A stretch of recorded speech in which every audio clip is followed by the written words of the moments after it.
আসসালামু আলাইকুম। অনেকদিন পর একটা ফ্যান্টাসি ড্রামার এক্সপ্লেনেশন নিয়ে হাজির হয়ে গেলাম। ড্রামাতে আমাদের হিরো একজন ভ্যাম্পায়ার যে অনেকদিন বেঁচে থাকতে থাকতে বিরক্ত হয়ে গিয়েছে। আর আমাদের হিরোইন একজন ফুলচাষী যারা 25 বছরের বেশি বেঁচে থাকে না। দুইজনের মধ্যে ভালোবাসাটা তখনই হয় যখন আমাদের নায়িকার হাতে শুধুমাত্র 3 মাস সময় বাকি আছে। 3 মাস পরে সে মারা যাবে। তারা কি একসাথে বাঁচতে পারবে, নাকি বিচ্ছেদই হবে তাদের শেষ পরিণতি? তো চলো আর কথা না বাড়িয়ে ড্রামার এক্সপ্লেনেশন শুরু করা যাক। ড্রামার শুরুতেই আমরা আমাদের হট হিরোকে দেখতে পাই, যে ছিল ওনগে নামে একটা ক্লানের ভ্যাম্পায়ার। আর এই ক্লানের সদস্যরা বহু বছর বেঁচে থাকতো। আমাদের হিরোর নাম চং ইয়াং। চং ইয়াং বহু বছর বাঁচতে বাঁচতে বিরক্ত হয়ে গিয়েছিল। ক্লানের অনেক মেম্বারদেরই এই অবস্থা, কারণ তারা যাদেরকে ভালোবাসতো বা তাদের পার্টনার হিসেবে চয়েস করে নিত, দেখা যেত একটা সময় পরে তো পার্টনাররা মারা যেত, কিন্তু ওরা ঠিকই বেঁচে থাকতো। ওদের ভালোবাসার মানুষকে ওরা চোখের সামনে হারাতে দেখতো। তারা এই জীবনটাকে অভিশপ্ত মনে করত। এই কারণে ওনগে ক্লানের সদস্যরা নিজেদের বুকের মধ্যে এক ধরনের ফুল গাছ লাগাতো, যেটাকে বলা হতো নক্ট্রোস। কারণ নক্ট্রোস গাছে যদি কখনো ফুল ফুটতো, তাহলে ওরা এই অভিশপ্ত জীবন থেকে মুক্তি পেয়ে যেত। আমাদের হিরো তো বাঁচতে বাঁচতে ক্লান্ত হয়ে গিয়েছিল, আর তাই ওর বুকের মধ্যে একটি নক্ট্রোস স্থাপন করে। কিন্তু বহু বছরেও সেই নক্ট্রোস ফুলটা ফোটেনি। এরপরে আমাদের এই ড্রামার হিরোইনকে দেখানো হয়, যার নাম নানজিং। নানজিং ছিল ইয়ান ক্লানের সদস্য, যারা এই পৃথিবীতে সব ফুল চাষ করত। ওদের ক্লানের সমস্যা ছিল ওরা 25 বছরের বেশি কেউ বাঁচত না। তবে নানজিং চাইতো অনেকদিন বেঁচে থাকতে। এই সমস্যার কিন্তু একটা সমাধানও ছিল। ওরা যদি ওনগে ক্লানের কোনো সদস্যকে ওদের প্রেমে ফেলতে পারে, মানে সত্যিকারের ভালোবাসা তৈরি করতে পারে, তাহলে ওরা 70-80 বছর পর্যন্ত বেঁচে থাকতে পারবে। এই কারণে নানজিং বিভিন্ন দেশে পাড়ি দিয়েছে একটা ওনগে ক্লানের ছেলেকে খুঁজে বের করতে। নানজিং একটা চালের উপর বসে বসে আফসোস করছিল, কারণ ওর কাছে আর শুধুমাত্র 3 মাস সময় বাকি আছে। এখনো পর্যন্ত ও ওনগে ক্লানের কোনো ছেলেকে খুঁজে পায়নি। কবেই বা তাকে ওর প্রেমে ফেলবে। এসব ভাবতে ভাবতে নানজিং যখন ড্রিঙ্ক করছিল, তখনই অসাবধানতাবশত ওর হাত কেটে যায়। আর ওর হাতের রক্তের ঘ্রাণে চং ইয়াং অস্থির হয়ে যায়। আসলে ইয়ান ক্লানের সদস্যদের রক্ত ভ্যাম্পায়ারদের কাছে অনেক মূল্যবান ছিল। এই রক্তের মাধ্যমে নক্ট্রোস ফুল ফোটানো যায়। সাথে কোনো ভ্যাম্পায়ার যদি এই রক্ত পান করে, তাহলে সে অনেক শক্তিশালী হয়ে যায়। চং ইয়াং এই রক্তের গন্ধ অনুসরণ করে সেদিকে চলে যায়। এদিকে নানজিং চালের উপর থেকে উঠে যখন যাচ্ছিল, হঠাৎই সে পড়ে যায়। চং ইয়াং দ্রুত গিয়ে নানজিংকে ধরে ফেলে। নানজিং অবাক হয়ে চং ইয়াংকে জিজ্ঞাসা করে, তুমি কে? কিন্তু চং ইয়াং তো নিজের কন্ট্রোলে ছিলই না। ও নানজিং এর গলায় কামড় বসিয়ে দেয়। আর এখানেই সিন কাট হয়। এরপর আমরা নানজিংকে দেখতে পাই যে একটা ঘরের মধ্যে শুয়েছিল। নানজিং এর যখন জ্ঞান ফেরে, ও অবাক হয়ে চিন্তা করতে থাকে ও এখানে কিভাবে আসলো। তখনই আমরা দেখতে পাই চং ইয়াং যখন নানজিংকে কামড় দিতে গিয়েছিল, নানজিং তখন ও চুলের কাঁটা চং ইয়াং এর ঘাড়ের মধ্যে ঢুকিয়ে দেয়। কিন্তু চং ইয়াং এর কিছুই হয় না। তখন নানজিং বুঝতে পারে চং ইয়াং ওনগে ক্লানের সদস্য। আর ও তো খুশি হয়ে যায়। এরই মধ্যে আকাশে পূর্ণ চাঁদ দেখা গেলে নানজিং এর বুকে ব্যথা শুরু হয়ে যায়। নানজিং এর জীবনে কাউন্টডাউন শুরু হয়ে গেল। এখন থেকে ঠিক 3 মাস পর নানজিং মারা যাবে। এটাই ছিল সাইন। ওরা বুঝতে পারতো যে ওদের হাতে খুব অল্প সময় আছে। নানজিং যন্ত্রণায় কাতরাতে কাতরাতে চং ইয়াংকে বলে ওকে বাঁচানোর জন্য। আর এরপরে ও অজ্ঞান হয়ে যায়। নানজিং এর জ্ঞান ফিরতেই চং ইয়াং নানজিং এর কাছে এসে ওর গলা টিপে ধরে আর বলে খুব দ্রুত এই এরিয়া থেকে চলে যেতে, কারণ নানজিং তার কাছে খুব সুস্বাদু একটা খাবার। তাই ওনগে ক্লানের কেউ যদি নানজিংকে খুঁজে পায়, তাহলে সে চং ইয়াং এর মতো দয়া দেখাবে না। তবে নানজিং জানায় সে তো ওনগে ক্লানের কাউকেই খুঁজছে, একমাত্র ওনগে ক্লানের কেউই তাকে বাঁচাতে পারে। চং ইয়াং তখন বলে, তুমি কিভাবে আশা করলে যে আমি তোমাকে বাঁচাবো? তুমি আমার কাছে রিকোয়েস্ট করছিলে তোমাকে বাঁচানোর জন্য।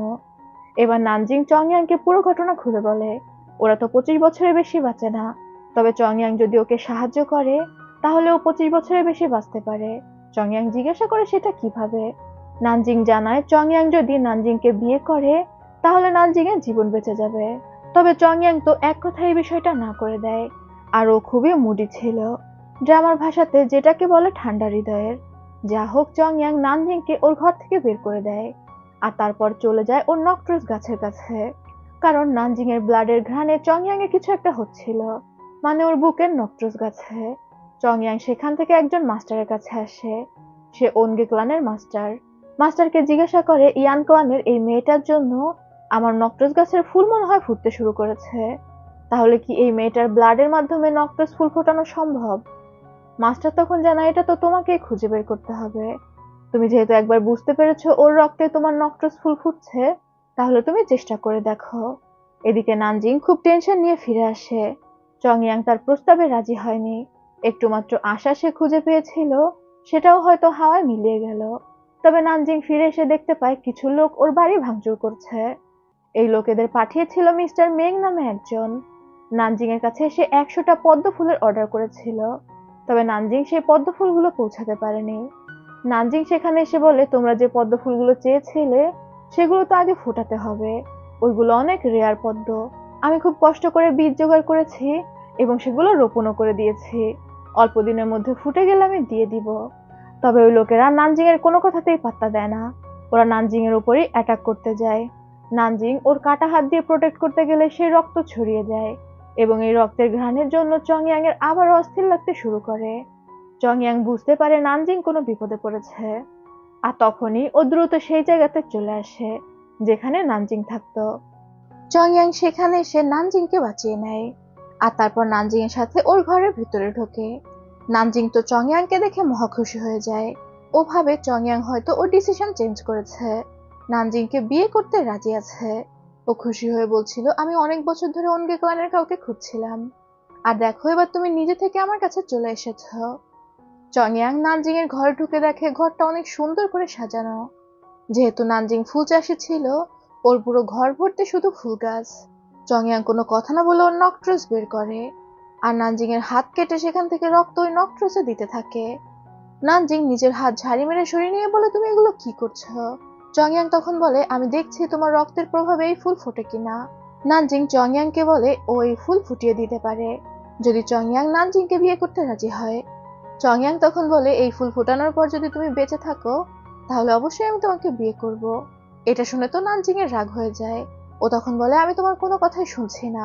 চংয়াং তখন নানজিংকে শক্ত করে ধরে বলে, তোমাকে আমার কথা শুনতেই হবে, না হলে তোমাকে শেষ করা আমার জন্য খুবই সহজ। নানজিং তখন ভয় পেয়ে যায়। এরপরে আমাদের মিস্টার মেংকে দেখানো হয়, যে নানজিং এর কাছে 100 পদ্মের অর্ডার দিয়েছিল। মিস্টার মেং এর অ্যাসিস্ট্যান্ট এসে তাকে জানায় নানজিং এখনো পদ্ম ডেলিভারি দিতে পারেনি। মিস্টার মেং এর 100টা পদ্মের প্রয়োজন ছিল। সে কিছু একটা ওষুধ তৈরি করছিল, সেখান থেকে শুধুমাত্র 20টাই জোগাড় হয়েছে।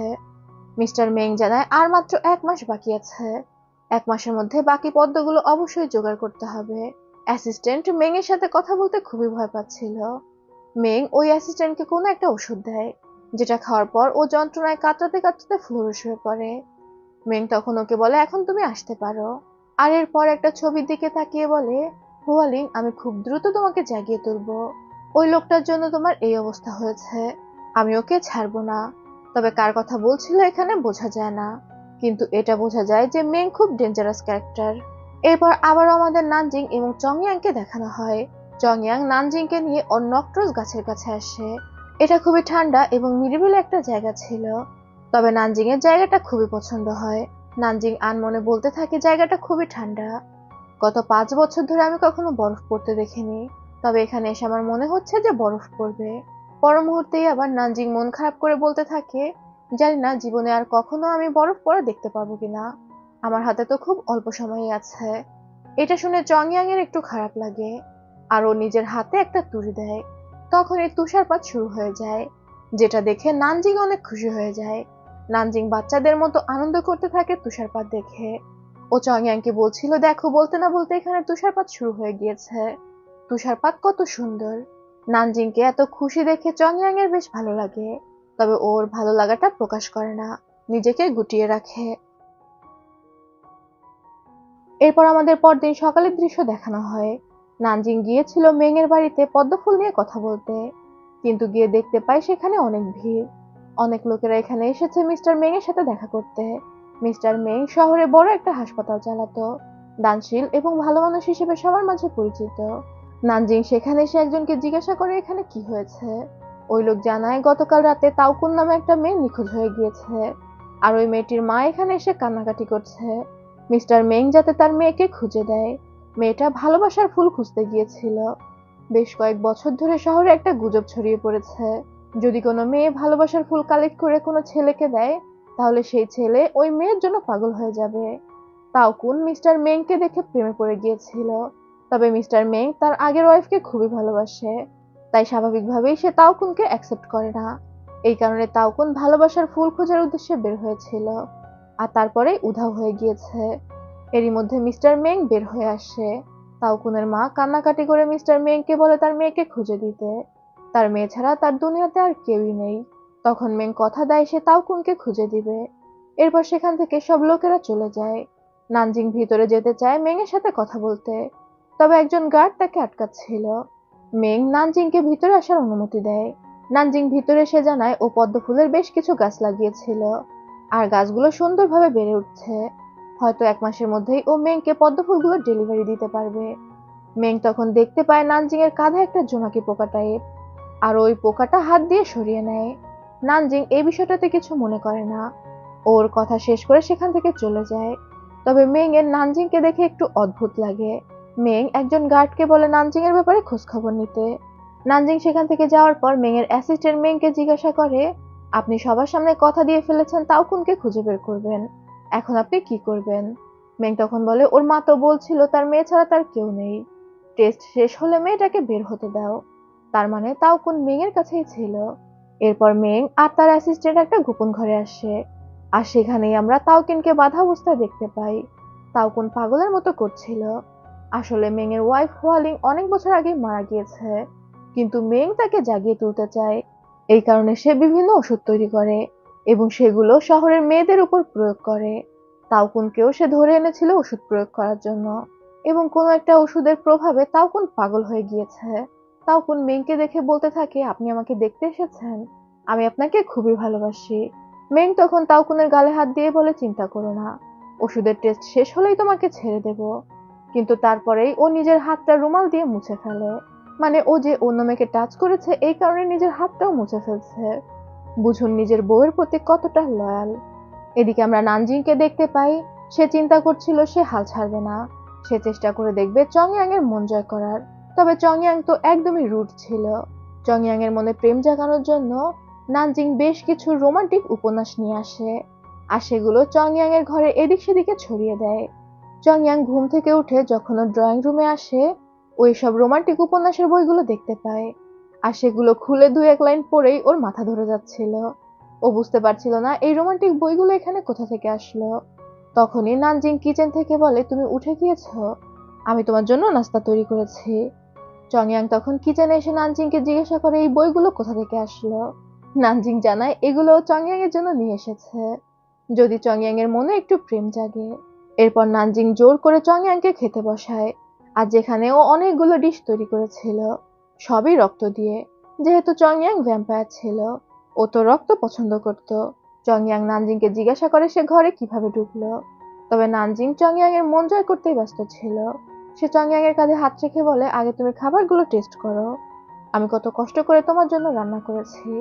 কিন্তু চংয়াং এর কোনো ভ্রুক্ষেপ হয় না। সে নানজিং এর সাথে কঠোরভাবেই কথা বলতে থাকে।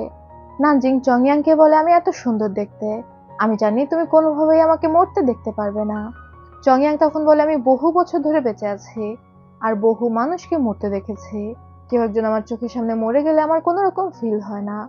এটা শুনে নানজিং এর খুব রাগ হয়ে যায়, আর ওর অ্যাপ্রনটা খুলে সেখানে ফেলে রেখে চলে যায়। তবে নানজিং যাওয়ার পর চংয়াং ওই অ্যাপ্রনটা ধরে মুচকি হাসে। ওর হয়তো নানজিংকে একটু একটু ভালো লাগছিল। এদিকে নানজিং ফুঁসতে ফুঁসতে আসছিল আর ভাবছিল, আমি এতটা ইফোর্ট দিলাম কিন্তু কোনো লাভই হলো না। ও এত সুন্দর দেখতে কিন্তু হৃদয়টা কত কঠোর। কিন্তু সেখানেই আমরা তাওকুন নামে ওই মেয়েটাকে বসে থাকতে দেখি, যে একতোড়া ফুল নিয়ে বসেছিল।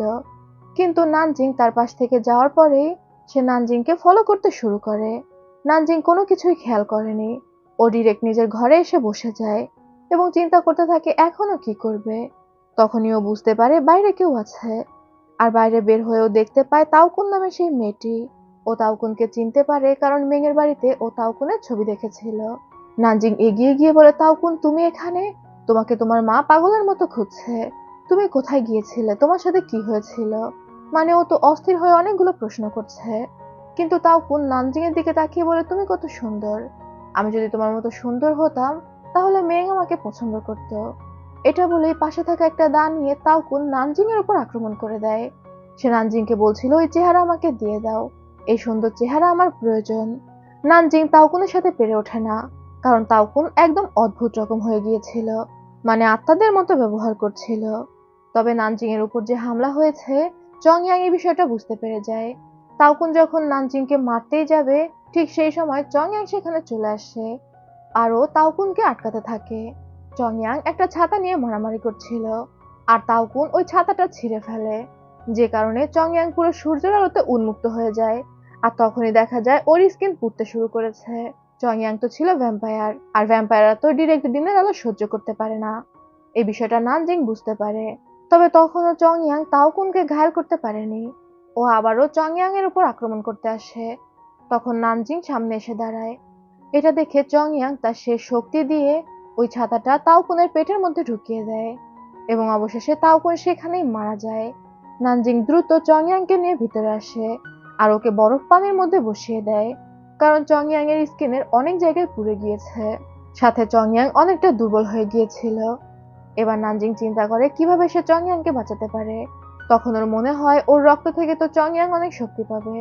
তাওকুনের অ্যাটাকের কারণে নানজিং এর ঠোঁট তো কেটে গিয়েছিল, তাই নানজিং ইচ্ছা করে চং ইয়াংকে কিস করে দেয়। আর নানজিং চং ইয়াংকে কিস করার সাথে সাথেই চং ইয়াং এর ক্ষতগুলো ঠিক হতে শুরু করে, এমনকি চং ইয়াং এর নক্ট্রাস ফুলটাও ফুটতে শুরু করে। চং ইয়াং এর ক্ষত ঠিক হওয়ার পর নানজিং চং ইয়াংকে ছেড়ে দেয়, কিন্তু চং ইয়াং আবারও জোর করে নানজিংকে কিস করতে থাকে। মানে হট হিরো শুরুতে তো এমনি এমনি বলিনি। তবে কিস করার এক পর্যায়ে চং ইয়াং বুঝতে পারে নানজিং এর পিঠে আঘাত রয়েছে, ওর পিঠ থেকে রক্ত বের হচ্ছে। তখন চং ইয়াং নিজে নানজিং এর পিঠে ওষুধ লাগিয়ে দেয়। এবার দুজনেই তো কিছুটা সুস্থ হয়েছে। চং ইয়াং জিজ্ঞাসা করে বাইরের ওই মেয়েটা কে, নানজিং এর উপর সে কেন হামলা করেছিল। নানজিং তখন জানায় সে জানে না নানজিং এর উপর সে কেন হামলা করেছে। তবে ওই মেয়েটার নাম তাওকুন, যে ভালোবাসার ফুল খুঁজতে গিয়ে উধাও হয়ে গিয়েছিল। এটা শুনে চং ইয়াং অবাক হয়ে বলে, ভালোবাসার ফুল আবার কি জিনিস, আমি তো এমন কিছু কখনোই শুনিনি। নানজিংও জানায় যে ও এত ফুল চাষ করেছে, কিন্তু কখনো এই ফুলের নাম শোনেনি। তবে ফুলটা অনেক রহস্যময়, এই কয়েক বছরে বহু মেয়ে উধাও হয়েছে। চং ইয়াং তখন বের হয় তাওকুনের বডি দেখার জন্য, কিন্তু বের হয়ে দুইজনই অবাক হয়ে যায়, কারণ সেখানে তাওকুনের বডি ছিলই না। নানজিং তখন বলে, তাওকুন কি তাহলে বেঁচে আছে, ওইখান থেকে উঠে চলে গিয়েছে। চং ইয়াং তখন বলে, বোকার মতো কথা বলো না, এখানে একটু রক্তও পড়ে নেই, ও যদি বেঁচেও থাকতো তাহলে খুব বেশি দূর যেতে পারতো না। চং ইয়াং নানজিংকে বলে, আমি এই বিষয়টা দেখে নিচ্ছি। তবে নানজিং চং ইয়াং এর হাতা ধরে বলে সে চং ইয়াং এর সাথে যেতে চায়, কারণ এখানে একা একা থাকতে তার ভয় লাগছে। যদি তাওকুন আবার ফিরে আসে, আবারও তার উপর অ্যাটাক করে। চং ইয়াং তো নানজিংকে কোনোভাবেই সাথে নিয়ে যাবে না, কিন্তু নানজিং এর কিউটনেস সে তো ইগনোর করতেও পারে না। চং ইয়াং বাধ্য হয়ে নানজিংকে তার সাথে নিয়ে যায়। তবে চং ইয়াং এর একটাই বেডরুম ছিল। নানজিংকে বলে ড্রয়িং রুমের সোফাতে থাকার জন্য। নানজিং তখন বলে ও একা থাকতে ভয় পায়, তাই ও এখানে চং ইয়াং এর সাথেই থাকবে। চং ইয়াং এর রুমেও একটা সোফা আছে, ওইখানেই ঘুমিয়ে পড়বে। চং ইয়াং তখন আর কি বলবে, ও বাধ্য হয় নানজিংকে সেখানে থাকতে দিতে। চং ইয়াং যখন ওর ঘর থেকে বের হয়ে আসে, তখন দেখা যায় মেং নামে সেই ছেলেটা ওর সাথে দেখা করতে এসেছে। মেং চং ইয়াংকে স্যার বলে ডাকছিল। এরপর ওরা দুজন বসে দাবা খেলতে, এবং এখানে আমরা জানতে পারি মেং চং ইয়াং এর ব্যাপারে সবকিছু জানে। মেং একজন মানুষ, আর ওদের পরিবার বহু বছর ধরে চং ইয়াংদের সেও যত্ন করে আসছে। মানে প্রথমে মেং এর দাদা, তারপর মেং এর বাবা, এখন মেং, হয়তো ভবিষ্যতে মেং এর ছেলেও করবে, যেহেতু চং ইয়াংরা অনেক বছর বেঁচে থাকে। চং ইয়াং তখন মেংকে ধন্যবাদ দেয়, কারণ সে বহু বছর ধরে মেং এর খেয়াল রেখেছে। শহরে যে হসপিটালটা মেং চালাতো, যার জন্য ও শহরবাসীর কাছে পুরো হিরো সেজেছিল, সেই হসপিটালটা আসলে চং ইয়াং এর ছিল, এবং হসপিটালের ওষুধপত্র, টাকা পয়সা সবকিছুর খরচ চং ইয়াংই দিত। কথায় কথায় চং ইয়াং মেংকে বলে, সামনেই তো তোমার ওয়াইফ হুয়ালিং এর মৃত্যুবার্ষিকী, তুমি কি কোনো অনুষ্ঠান করতে চাচ্ছ। মেং তখন বলে, আমার ওয়াইফ তো মারা যায়নি, ও শুধুমাত্র কোমাতে আছে। চং ইয়াং তখন বলে, অনেক বছর তো হয়েছে, এই বিষয়টা এখন বাদ দাও, তুমি কি এখনো আমার উপর রেগে আছো। তুমি বিশ্বাস করো সেদিন আমি তোমার ওয়াইফকে বাঁচাইনি, কারণ আমার নিজস্ব কারণ ছিল। মেং তখন বলে, আমি আপনাকে বিশ্বাস করি, অবশ্যই আপনার অসুবিধা ছিল বলে সেদিন আপনি আমাকে সাহায্য করেননি। তখন আমরা পাস্টের একটা দৃশ্য থেকে দেখতে পাই ওয়ালিংকে আহত অবস্থায় নিয়ে মেং চং ইয়াং এর কাছে এসেছিল, কিন্তু চং ইয়াং ডিরেক্ট জানায় সে মেংকে কোনো সাহায্য করতে পারবে না। মেং অনেক আকুতি মিনতি করলেও চং ইয়াং তাকে সাহায্য করেনি। এই কারণে চং ইয়াং এর উপরে মেং এর প্রচন্ড রাগ ছিল। ওই যে মেং বলছিল যে ওই লোকটার জন্যই তোমার আজ এই অবস্থা, সে সেখানে চং ইয়াং এর কথাই বলছিল। তার মানে মেং এর মধ্যে এখনো চং ইয়াং এর জন্য প্রতিহিংসা তো ছিলই। তবে চং ইয়াং এই বিষয়টা জানতো না। এরপরে দেখা যায় নানজিং আর চং ইয়াং এক রুমে ঘুমাচ্ছিল, কিন্তু মাঝরাতে নানজিং এর ঘুম ভেঙে যায়। আর ও চং ইয়াংকে খাটে শুয়ে থাকতে দেখে আস্তে আস্তে চং ইয়াং এর কাছে যায়। চং ইয়াং এর বডিতে আঙুল বুলাচ্ছিল। চং ইয়াং তখন জেগে যায়। নানজিং তো ভয়ে দ্রুত সরে যেতে চায়। চং ইয়াং তখন নানজিংকে ধরে বলে, যেহেতু তুমি আর বেশি দিন অপেক্ষা করতে পারছো না, তাহলে চলো, তোমার যেটা প্রয়োজন সেটা আমি আজ রাতেই তোমাকে দিয়ে দিচ্ছি। নানজিং তখন অনেকটা লজ্জা পেয়ে যায়। ও কোনোভাবে চং ইয়াং থেকে নিজেকে ছাড়িয়ে বলে, আমার ওয়াশরুমে যাওয়া প্রয়োজন। এটা বলেই বের হয়ে যাচ্ছিল। ঠিক তখনই বাইরে থেকে একটা ছেলে আর একটা মেয়ে চং ইয়াং এর দরজা খোলে এবং ভিতরে নানজিংকে দেখে পুরো চিৎকার দিয়ে ওঠে। এরপর আমাদের পরদিন সকালবেলার দৃশ্য দেখানো হয়। চারজনের সোফায় বসে আছে। এই ছেলেটার নাম শেং আর মেয়েটার নাম ইং। ওরা চং ইয়াং এর ভাই বোন। ইং চং ইয়াং এর আপন বোন না, তবে এই ছেলেটা চং ইয়াং এর আপন ভাই। এদিকে নানজিন অবাক হয়ে ইং এর দিকে তাকিয়ে বলছে, আপনি তো সেই ফেমাস সুপারস্টার, তাই না? মানে ইং হয়তো কোনো নায়িকা বা মডেল ছিল, কিন্তু ইং এর নানজিংকে একদমই ভালো লাগে না। মনে হচ্ছিল যে ও নানজিংকে হিংসা করছে। এদিকে শেং তো পুরো কান্নাই করে ফেলেছে। সে চং ইয়াংকে বলছিল, এই মেয়েটাকে তোমার ঘরে অত রাতে কি করছিল? নানজিং তখন ভয়ে ভয়ে বলতে থাকে, আমি আসলে এই ঘরে দেখাশোনা করি, তোমার ভাইয়ের জন্য বাগানে ফুলের পরিচর্যা করি, আমি একজন মালি। কিন্তু তখনই চং ইয়াং বলে ওঠে, হ্যাঁ, আমরা দুজন কাপল, আমরা একে অপরকে ভালোবাসি। এটা শুনে তো ইং শকড হয়ে যায়, সাথে শেংও। সে বলে, এত বছর আমি কোনোদিন দেখিনি তুমি কোনো মেয়েকে পছন্দ করেছো। এই মেয়েটার মধ্যে এমন কি আছে যে তুমি তাকে পছন্দ করো? চং ইয়াং তখন বলে, ওকে যখন আমি হাসতে দেখি তখন আমার অন্যরকম ভালো লাগা কাজ করে। ও অনেক সাহসী, যে কাউকে বাঁচানোর জন্য ও নিজেকেও বিপদের মধ্যে ফেলে দিতে পারে। ও যখন আমার পাশে থাকে তখন আমার নিজেকে অনেক সুখী মনে হয়, তাই আমি ওকে ভালোবাসি। কিন্তু এগুলো শুনে শেং আর ইং এর তো একদমই ভালো লাগে না। ওরা বলতে থাকে, আমরা তো তোমার পরিবার আছি, তাহলে কেন তোমার ওকে প্রয়োজন? চং ইয়াং তখন বলে, তুমি অনেকদিন পর ফিরে এসেছো, রেস্ট করো, তোমার খাবার দাবারের ব্যবস্থা করছি। এটা বলে ও নানজিং এর হাত ধরে সেখান থেকে নিয়ে চলে আসে। নানজিং এর মনে তো লাড্ডু ফুটছিল। ও ঘরে এসে চং ইয়াংকে বলে, তুমি নিচে যা যা বলে সেগুলো কি সত্যি? সত্যি কি তুমি আমাকে পছন্দ করো? চং ইয়াং তখন বলে, একদমই না, আমি আমার ভাইয়ের সামনে মিথ্যা কথা বলেছি, যাতে এগুলো নিয়ে সে আর কথা না বাড়ায়। এটা শুনে নানজিং এর আবারও মনটা খারাপ হয়ে যায়। চং ইয়াং নানজিংকে বলে, তুমি শেংকে নক্ট্রসের ব্যাপারে কিছু জানিও না, আর তুমি যে ইয়ান ক্লানের সদস্য এটাও জানিও না। কোনো অনগে ক্লানের সদস্য যেন জানতে না পারে তুমি ইয়ান ক্লানের। তবে নানজিং এর তো প্রচন্ড মন খারাপ হয়ে গিয়েছিল। সে রেগে চং ইয়াং এর ঘর থেকে বের হয়ে আসে। ওর আগে ফুঁসতে ফুঁসতে বলছিল, তোমাকে মিথ্যা বলতে কে বলেছে? আমাকে তোমার পছন্দ করার দরকার নেই, আমিও তোমাকে পছন্দ করি না। ঠিক তখনই শেং ওর সামনে এসে দাঁড়ায়। শেং চেয়েছিল নানজিংকে ভয় পাওয়াতে, ভেবেছিল ও সাধারণ কোনো মেয়ে। তবে নানজিং শেংকে দেখে ওর কাঁধে একটা থাপ্পড় মেরে বলে, আরে তুমি আমার ছোট ভাই, বলো কি বলতে এসেছো? শেং বলে, আমার ভাইয়ের থেকে দূরে থাকো, আমার ভাইয়ের ফ্যামিলি আমি আছি, তোমাকে আর প্রয়োজন নেই। নানজিং তখন বলে, তুমি কি বোকা? তুমি তো ওর ফ্যামিলি, ফ্যামিলি কি সবকিছু হয়? একজন রোমান্টিক পার্টনারও তো দরকার হয়। আজকে থেকে তুমি আমাকে ভাবি বলে ডাকবে।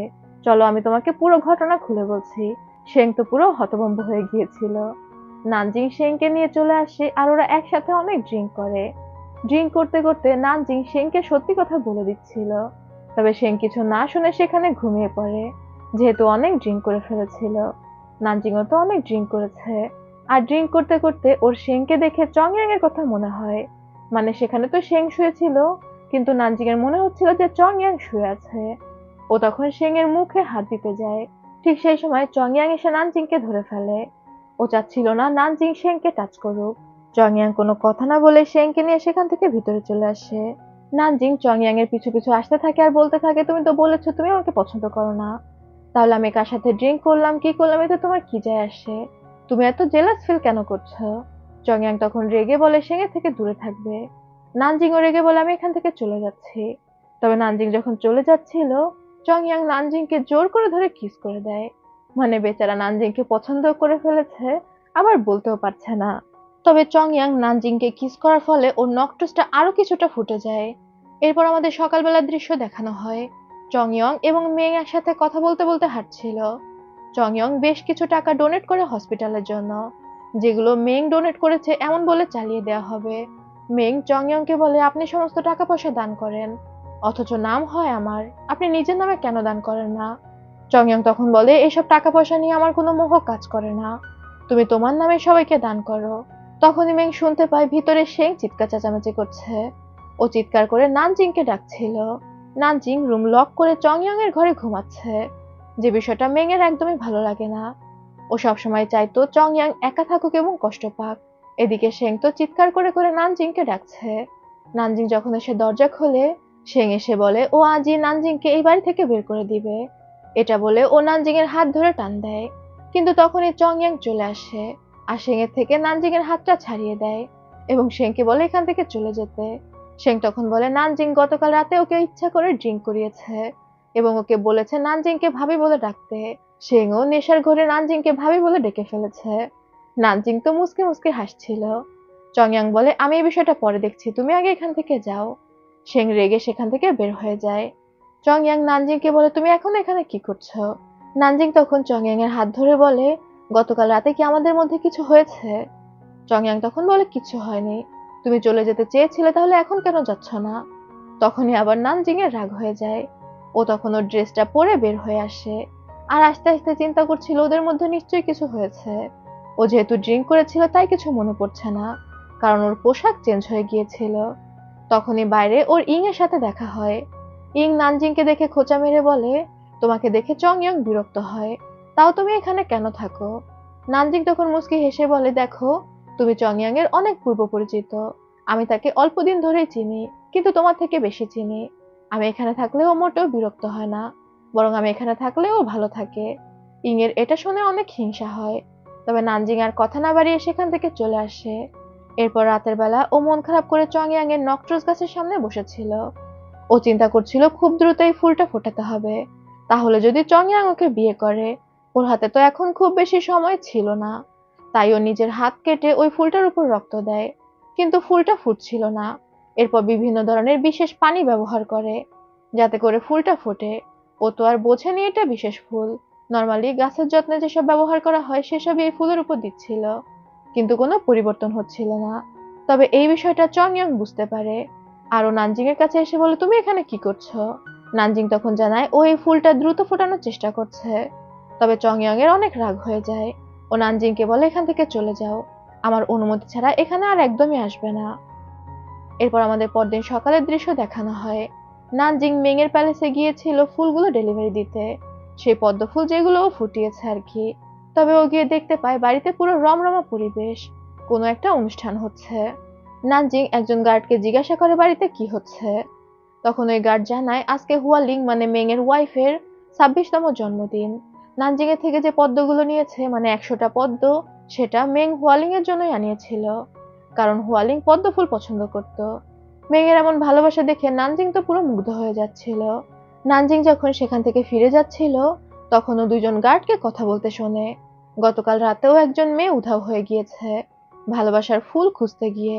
নানজিং মনে মনে চিন্তা করে, বিষয়টা অনেক রিস্কি, তবে আমি প্রথমবার শুনছি এই ফুলের সম্পর্কে, আমারও উচিত একবার এই ফুলটা খোঁজা। আমি যদি এই ফুল খুঁজে চংইয়ংকে দিতে পারি তাহলে ও নিশ্চয়ই আমাকে ভালোবেসে ফেলবে। আর এরপরে নানজিং এর মাথায় একটা আইডিয়া আসে। পরবর্তী সিনে আমাদের মেংকে দেখানো হয় যে একটা ফুলের তোড়া হাতে একটা বাড়ির দিকে আসে। বাড়িটা খুব সুন্দর করে সাজানো ছিল। সেখানে আমরা হুয়ালিংকে দেখতে পাই, যে কোমাতে ছিল। মেং সেখানে সে হুয়ালিং এর পাশে ফুলগুলো রাখে। আর এরপরেই আমাদের পাস্টের একটা সিন দেখানো হয়, যেদিন মেং হুয়ালিংকে প্রপোজ করেছিল। জায়গাটা ছিল ওদের প্রথম দেখা হওয়ার জায়গা। হুয়ালিং খুশি হয়ে বলে, তোমার মনে আছে, এখানেই তো আমাদের প্রথম দেখা হয়েছিল। সেখানে মেং অনেক সুন্দর করে সাজিয়েছে এবং হুয়ালিংকে বিয়ের জন্য প্রপোজ করে। হুয়ালিং খুশি মনে মেংকে হ্যাঁ করে দেয়। এখানে মেং এর চেহারায় উচ্ছ্বাস দেখে বোঝা যাচ্ছিল ও হুয়ালিংকে কতটা ভালোবাসতো। এরপরেই আমাদের চংইয়ংকে দেখানো হয়, ও একা একা বসে ড্রিঙ্ক করছিল এবং মেং এর কথা চিন্তা করছিল। মেং খুব ছোটবেলা থেকে চংইয়ং এর সাথে পরিচিত। মেং কিছু বই নিয়ে আসে আর চংয়াংকে জানায় ওর দাদা এই বইগুলো চংয়াং এর জন্য পাঠিয়েছে।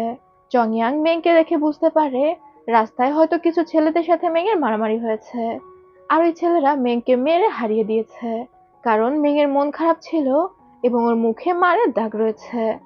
চংয়াং তখন এগিয়ে আসে এবং মেংকে ফাইট শেখাতে শুরু করে, যাতে করে মেং নিজেকে প্রোটেক্ট করতে পারে, এবং এই ফাইট শেখানো বড়বেলা পর্যন্ত চলতে থাকে। চংয়াং আর মেং ফাইট শেষে চংয়াং মেংকে বলে, তুমি অনেকটা ইমপ্রুভ করে ফেলেছ। এই পুরোটাই ছিল চংয়াং এর কল্পনা। একটু পরেই সেখানে মেং আসে। মেং এসে জিজ্ঞাসা করে চংয়াং এর মন খারাপ কিনা। সে একা একা এখানে বসে ড্রিঙ্ক করছে। চংয়াং তখন বলে, তুমি আমার সাথে বসে একটু ড্রিঙ্ক করো। কতদিন হয়ে গিয়েছে আমরা একসাথে ড্রিঙ্ক করি না। মেং তখন বলে, হ্যাঁ, প্রায় 3 বছর হয়ে গিয়েছে। চংয়াং ড্রিঙ্ক করতে করতে মেংকে বলে, হুয়ালিং এর মৃত্যুর পর থেকেই তুমি পুরো চেঞ্জ হয়ে গিয়েছো, অনেকটা চুপচাপ। আমি জানি আজ হুয়ালিং এর জন্মদিন, তাই আমি চেয়েছি তুমি আমার সাথে বসে ড্রিঙ্ক করো, একা একা বসে ওর কথা চিন্তা করে কষ্ট না পাও। মেং কোনো কথা না বলে চুপ করে থাকে। এরপর চংয়াং নিজের ঘরে ফিরে আসে, আর সেখানে একটা নোট খুঁজে পায়, যেখানে লেখা ছিল আগামীকাল রাত 9টার সময় আমি হিল টপে তোমার জন্য অপেক্ষা করব।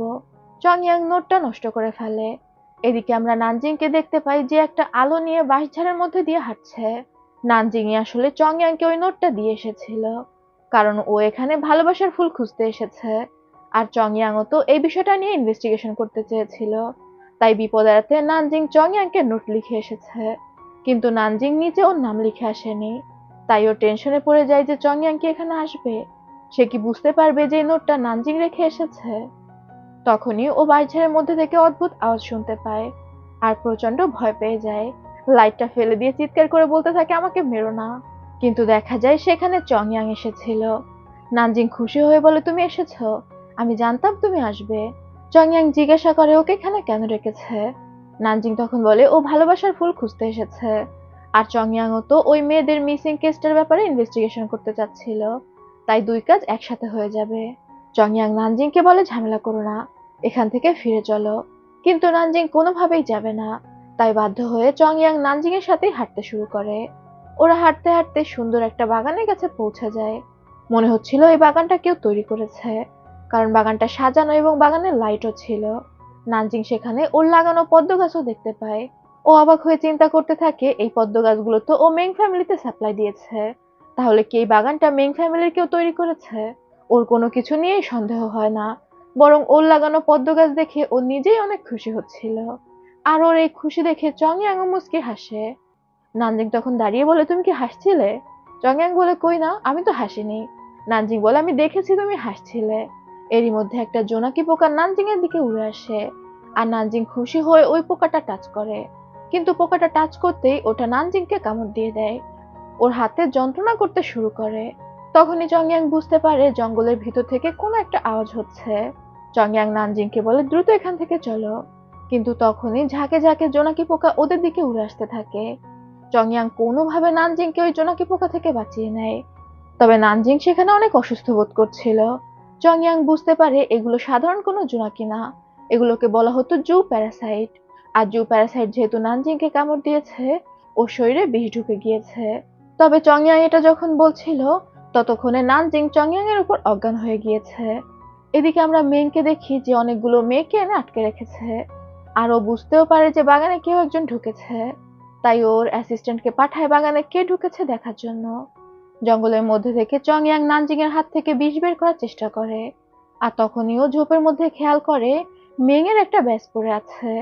চংয়াং ওই ব্যাজটা নিজের কাছে রেখে দেয়, আর তারপর নানজিংকে নিয়ে দ্রুত ফিরে আসে।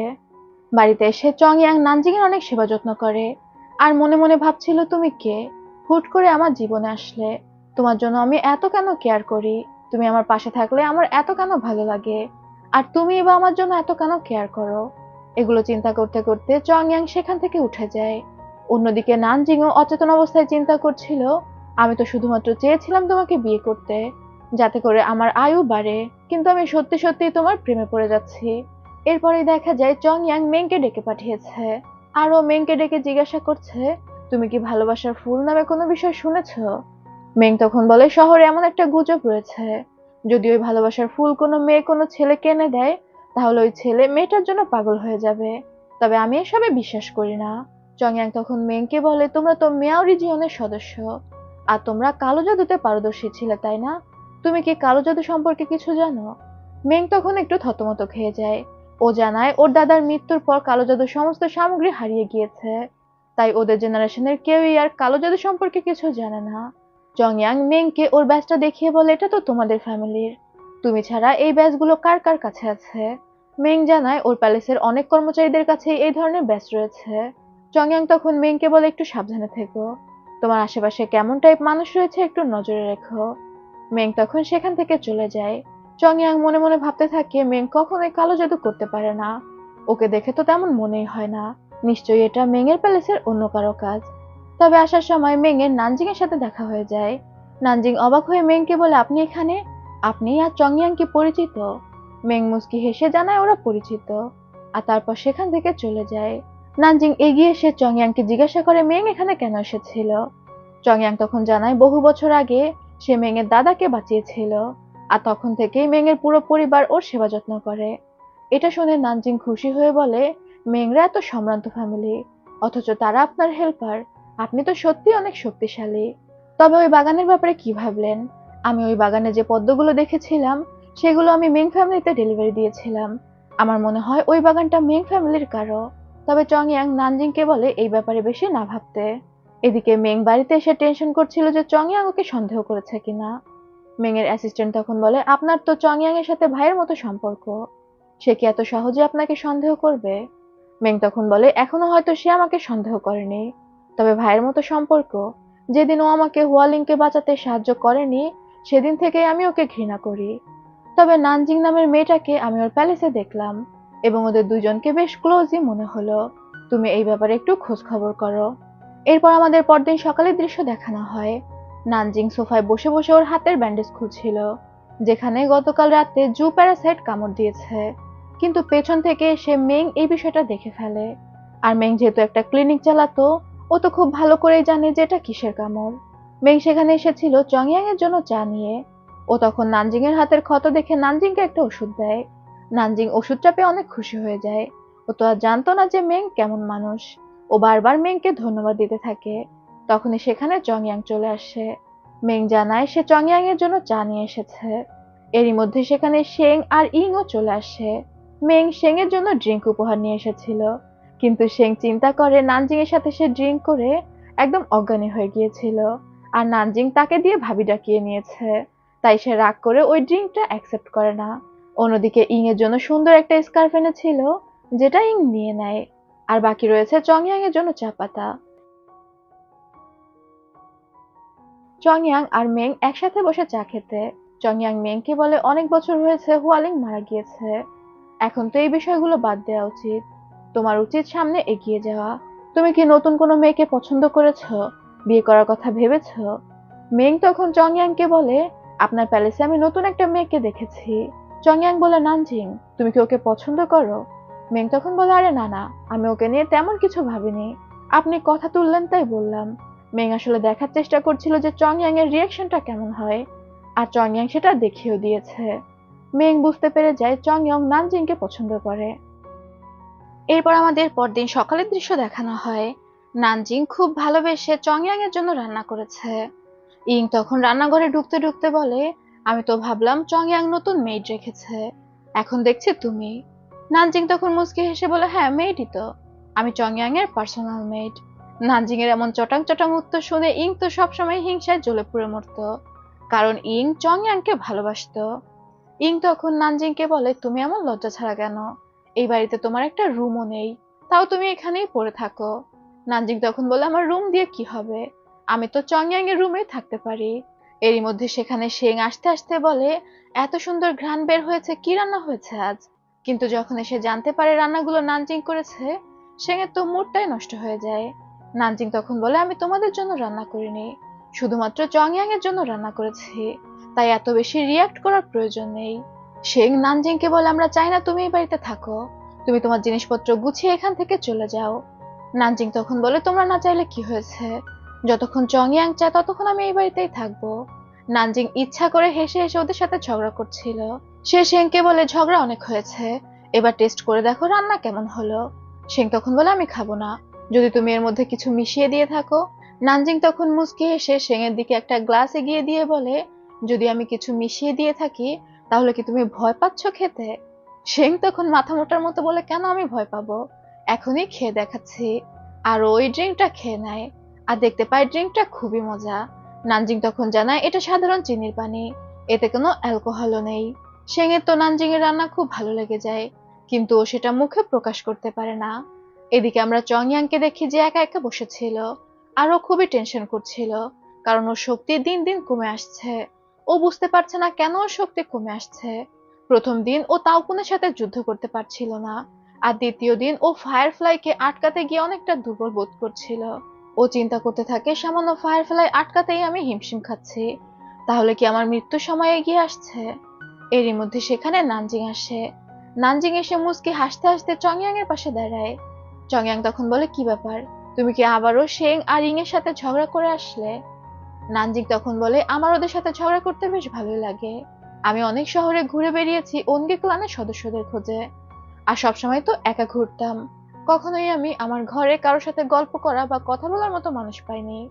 আর এখানে এসে কত জমজমাটি দেখো, ওরা আমার সাথে ঝগড়া করলেও ওদের সাথে আমি কথা তো বলতে পারি।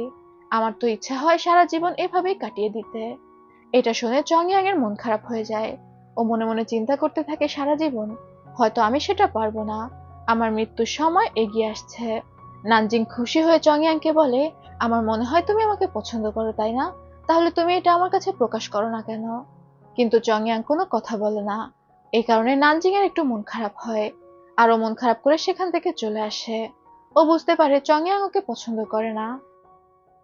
এদিকে আমরা মেংকে দেখতে পাই, যার অ্যাসিস্ট্যান্ট তাকে নানজিং এর ব্যাপারে খোঁজ খবর দিচ্ছিল। মেং তখন তার অ্যাসিস্ট্যান্টকে জানায় তার মনে হয় নানজিং ইয়ান ক্লানের সদস্য। প্রথম দিন মনে আছে নানজিং এর কাপড়ে সে একটা জোনাকি পোকা দেখেছিল, যেটা মেং সরিয়ে নিয়েছিল। ওইটা আসলে কোনো জোনাকি পোকা ছিল না, ওইটা ছিল ওই জু প্যারাসাইট।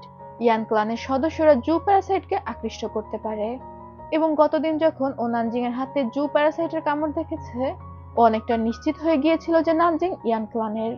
ওর অ্যাসিস্ট্যান্টকে বলে এই বিষয়টা একদম শিওর হয়ে নিতে, তবে এখনই ওরা নানজিং এর কিছু করতে পারবে না, কারণ নানজিং চংয়াং এর অনেক ক্লোজ। অ্যাসিস্ট্যান্ট তখন নানজিং এর জন্য খোঁজ খবর নিতে বের হয়ে যায়। এরপর আমরা নানজিংকে দেখতে পাই যে নিজের বাড়িতে ফিরে এসেছিল। নানজিং এর তো খুব সুন্দর সাজানো একটা নৌকা ছিল, আর এই নৌকার মাধ্যমেই ও সব জায়গায় পাড়ি দিত। সেখানে নানজিং এর কাছে ইং আসে। ইং আসতে আসতে নানজিংকে বলে, তুমি কত কষ্ট করে সার্ভাইভ করছো, এই নৌকাতে করে বিভিন্ন শহরে ঘুরে বেড়াও, কত টাকারই বা ফুল বিক্রি করতে পারো। নানজিং তখন মুচকি হেসে বলে, হঠাৎ করে আমার উপর এত দয়া হওয়ার কারণ কি? ইং বসতে বসতে বলে, এবার আমি তোমাকে কিছুটা হলেও বুঝতে পারছি, তুমি আসলে চংয়াং এর সাথে আছো টাকার জন্য। চংয়াং এর বড় প্যালেস দেখে তোমার হয়তো মনে হয়েছে ওর কাছে অনেক টাকা, আর সেই টাকার লোভে তুমি লজ্জাহীনের মতো ওর আশেপাশে ঘুরঘুর করো। নানজিং তখন মুচকি হেসে বলে, তুমি তো দেখছি অনেক চালাক, তুমি কিভাবে এটা ধরে ফেললে? ইং তখন বলে, আমি বুঝতে পারি। ইং নানজিংকে কিছু টাকা দেয় আর বলে, এই টাকা দিয়ে তুমি 100 নৌকা কিনতে পারবে, তুমি এই শহর ছেড়ে চলে যাও। নানজিং তখন বলে, এটা অনেক ভালো ডিল, কিন্তু আমার টার্গেট তো 100 নৌকা না, আমার টার্গেট 1000 অথবা তার বেশি নৌকা, মানে আরো বেশি টাকা দাবি করে। ইং তখন বলে, তুমি এত লোভী কেন, এমনিতেই তো আমি তোমাকে যথেষ্ট টাকা দিয়েছি। নানজিং টাকাগুলো ফেরত দিয়ে বলে, চংয়াং এর সাথে থাকলে আমি এর থেকে অনেক বেশি কিছু পাবো, তাহলে এই অল্প কিছু টাকা নিয়ে শহর থেকে চলে যাওয়ার মানে কি?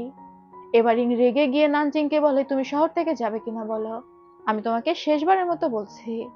নানজিং জানিয়ে দেয় ও এই শহর থেকে কোথাও যাবে না, এই শহরটা তো আর ইং এর বাপের সম্পত্তি না, ওর যতদিন মন চায় ও এখানেই থাকবে।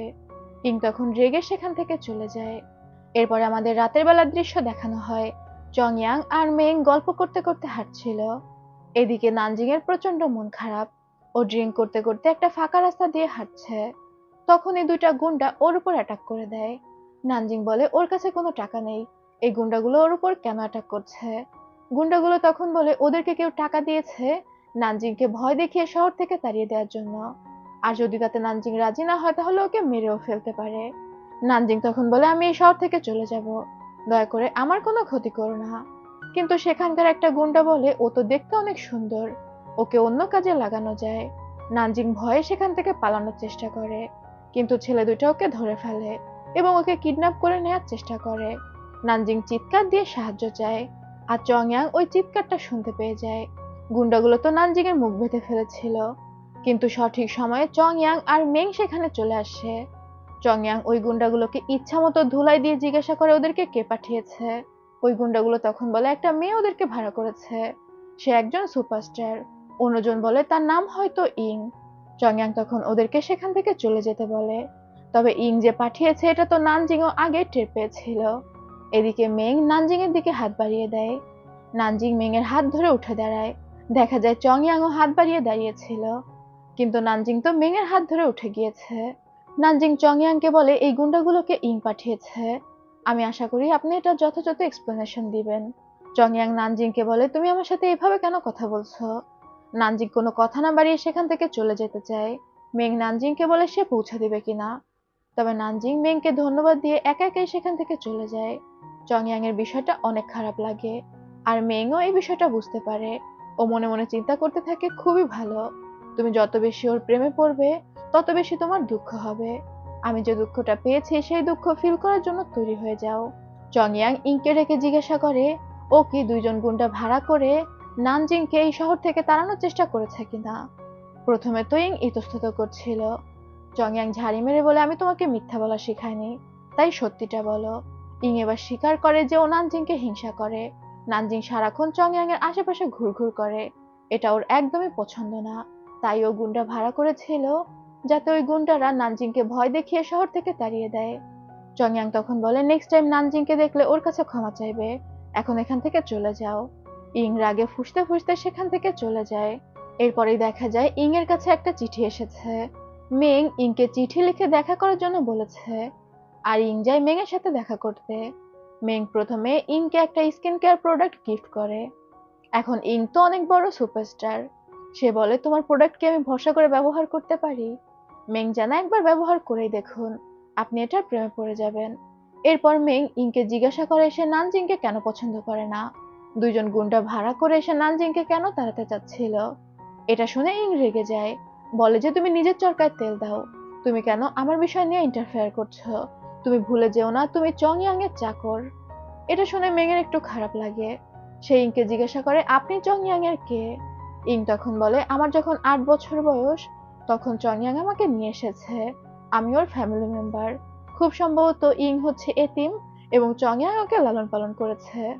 ইং সেখানে রেগে মেংকে বলে তোমার বউ তো 3 বছর ধরে কোমাতে আছে, কবে মরে যায় সেই চিন্তা আগে করো, আমার বিষয়ে চিন্তা করা বাদ দাও। এটা বলে ইং বের হয়ে যায়। তবে মেং এর ইং এর কথা প্রচন্ড খারাপ লাগে। ও মনে মনে বলে যতক্ষণ পারছো এনজয় করে নাও। পরবর্তী সিনে আমাদের নানজিংকে দেখানো হয়। ও মন খারাপ করে চংয়াং এর বাগানে বসেছিল, যেখানে চংয়াং এর নক্ট্রোস। আর ও মনে মনে চিন্তা করছিল ও হয়তো নক্ট্রোসটা আর ফোটাতে পারবে না, কারণ ওর হাতে খুব কমই সময় আছে, খুব দ্রুত ও মারা যাবে। অন্যদিকে আমরা চংয়াংকে দেখতে পাই, ওর কেমন যেন অদ্ভুত ফিল হচ্ছিল, নানজিং এর জন্য খারাপ লাগছিল। তাই চংয়াং যায় নানজিং এর খোঁজে, কিন্তু নানজিং এর বাড়ি গিয়ে দেখতে পায় সেখানে তো নানজিং ছিলই না। নানজিং তো চংয়াং এর বাগানেই রয়েছে, আর ও বসে বসে চাঁদ দেখতে থাকে। হঠাৎই চাঁদটা পূর্ণ হয়ে যায়, আর নানজিং এর বুকে ব্যথা করতে শুরু করে। সেই সময় চংয়াং সেখানে চলে আসে। নানজিং অজ্ঞান হয়ে যায় আর চংয়াং ওকে নিয়ে নিজের ঘরে ফিরে আসে। নানজিংকে বিছানায় শুইয়ে দিয়ে মন ভরে নানজিংকে দেখতে থাকে। চংয়াং যখন নানজিং এর দিকে তাকিয়ে মুচকি হাসে, ওরও বুকে ব্যথা করতে শুরু করে, আর ওর নক্ট্রোসটা আর একটু ফুটে যায়। তখন চংয়াং এর একটু সন্দেহ হয়, ও যখন নানজিং এর সাথে থাকে তখনই ওর নক্ট্রোস ফুটতে থাকে, তাহলে কি এই নক্ট্রোস নানজিং এর সাথে সম্পর্কিত। এসব ভাবতে ভাবতেই সকাল হয়ে যায়। নানজিং এর যখন সকালে জ্ঞান ফেরে, চংয়াং দ্রুত ওকে পানি দেয়। ও যেহেতু গতকাল রাতে অসুস্থ হয়ে পড়েছিল, কিন্তু নানজিং চংয়াং এর উপর অনেকটা রেগেছিল। ও চংয়াংকে বলে তুমি তো আমাকে পছন্দ করো না, তাহলে প্রত্যেকবার আমি বিপদে পড়লে তুমি কেন আমাকে বাঁচাতে যাও। চংয়াং কোনো কথা না বলে চুপ করে দাঁড়িয়ে থাকে। নানজিং আশা করেছিল চংয়াং কিছু বলবে, কিন্তু চংয়াং কিছু বলছে না দেখে ও রেগে সেখান থেকে বের হয়ে যায়। চংয়াং তখন মনে মনে ভাবতে থাকে আমি কিভাবে তোমাকে বলবো, তোমার কাছাকাছি আসলেই তো আমি মারা যাব। তখন আমরা পাস্টের একটা সিন থেকে দেখতে পাই চংয়াং ওদের মাস্টারের সাথে দেখা করেছে এবং নানজিং এর বিষয়টা খুলে বলে। যখনই ও নানজিংকে কিস করে বা নানজিং এর দিকে ভালোবাসার দৃষ্টিতে তাকায়, তখনই ওর বুকে ব্যথা করে। দিন দিন ওর শক্তিও অনেকটা কমে যাচ্ছে। মাস্টার তখন বলে, এই তো তুমি বুঝতে পেরেছো। আসলে বাইরের কোনো কিছুর সাথেই এই নক্ট্রাস ফুল সংযুক্ত না। এই নক্ট্রাস ফুল সংযুক্ত তোমার সাথেই।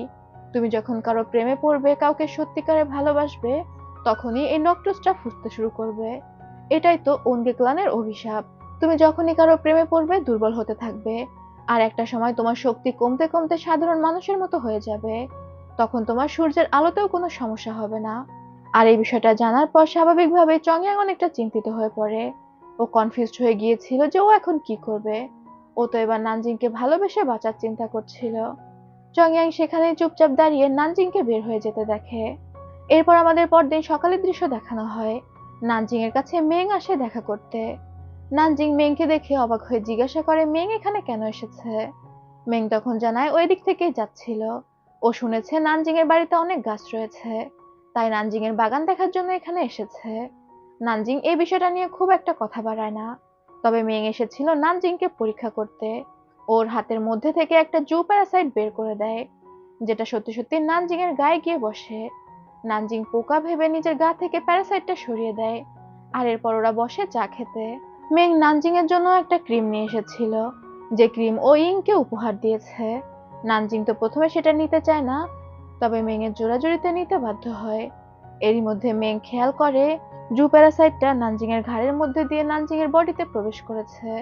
তখনও মনে মনে চিন্তা করে, তার মানে তুমি ইয়ান ক্লানের সদস্য। তোমাকেই তো আমি এতদিন ধরে খুঁজছিলাম।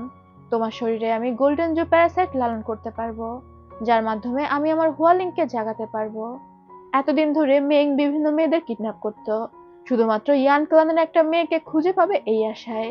এবং গোল্ডেন জু প্যারাসাইট দিয়ে এই মেয়েদের টেস্ট করা হতো, তবে কারো শরীরেই এই প্যারাসাইটটা বাঁচতে পারেনি, যে কারণে মেয়েগুলো এরকম অদ্ভুত রকম হয়ে যেত। শুধুমাত্র ইয়ান ক্লানের কোনো মেম্বারের মধ্যেই ওই প্যারাসাইট বাঁচতে পারবে। মেয়ে এতদিন যা খুঁজছিল পেয়ে গিয়েছে, এক ঢিলে দুই পাখি। এদিকে আমরা চংয়াংকে দেখতে পাই যে একা একা বসেছিল, আর ওর বেশ মন খারাপ। শেং ওর কাছে এসে বলে, ওই মেয়েটা কোথায়, যে সারাদিন আমাদের ঘরে ঘুরে বেড়ায় আর ভালো ভালো রান্না করে? চংয়াং তখন বলে, নানজিং চলে গিয়েছে। এটা শুনে শেং একটু শকড হয়। ও বলে, আমি তো ভেবেছিলাম মেয়েটা কখনোই এখান থেকে যাবে না। আচ্ছা যা হোক, ইং ও ঘর থেকে বের হচ্ছে না। এখন আমি কি খাবো? তুমি এক কাজ করো, তুমি ওকে ডেকে নাও আমার জন্য রান্না করতে। চংয়াং তখন বলে, সম্ভব না, ওকে এখন আর ডাকা যাবে না। শেং বলে, তাহলে আমি কি খাবো? তুমি কোনো একটা ব্যবস্থা করো। তবে একটু পরে দেখা যায় চংয়াং চলে গিয়েছে নানজিং এর বাড়িতে। নানজিং তখন একা একা বসে খাবার খাচ্ছিল। চংয়াং সেখানে গিয়ে বলে, শেং এর ক্ষুধা লেগেছে, ও চায় তুমি ওর জন্য কিছু রান্না করে দাও। নানজিং তখন বলে, আমি কি তোমার ভাইয়ের শেফ নাকি? ও চাইলেই আমি রান্না করে দিব। চংয়াং খেয়াল করে টেবিলের উপর একটা ক্রিমের কৌটা, যেখানে মেং এর সিল লাগানো রয়েছে। ও জিজ্ঞাসা করে, মেং এখানে এসেছিল? নানজিং জানা এসেছিল ওর সাথে দেখা করতে। চংয়াং তখন বলে, তুমি একা একা থাকো, কার কি উদ্দেশ্য তুমি জানো না, এভাবে সবার সাথে ফ্রিলি কথা বলবে না। নানজিং তখন বলে, আমি কথা বললে তোমার কি? তুমি তো আর আমাকে পছন্দ করো না। চংয়াং বলে, আমি চাই না তুমি অন্য কোনো ছেলের কাছাকাছি গিয়ে বিপদে পড়ো। নানজিং কোনো কথা না বলে সেখান থেকে উঠে যাচ্ছিল। চংয়াং তখন নানজিং এর হাত ধরে বলে, আমি যেহেতু অনেক বছর বেঁচেছি, তাই আমার কাছে জীবনটা খুব বোরিং মনে হয়। আমার মনে হয় বেঁচে থাকার মধ্যে কোনো মহত্ব নেই, খুবই বোরিং এবং বিরক্তিকর একটা জীবন। নানজিং তখন বলে, তোমার কাছে জীবনটা বিরক্তিকর লাগে কারণ তুমি কখনো জীবনটাকে উপভোগ করনি। চলো আমি তোমাকে দেখাচ্ছি জীবনটা কিভাবে উপভোগ করতে হয়। এরপর নানজিং চংয়াং এর সাথে এক ধরনের খেলা খেলে, আরও জিতেও যায়। চংয়াং জানায় ও তো আগে কখনো এই খেলা খেলেনি, স্বাভাবিকভাবেই নানজিং জিতে যাবে।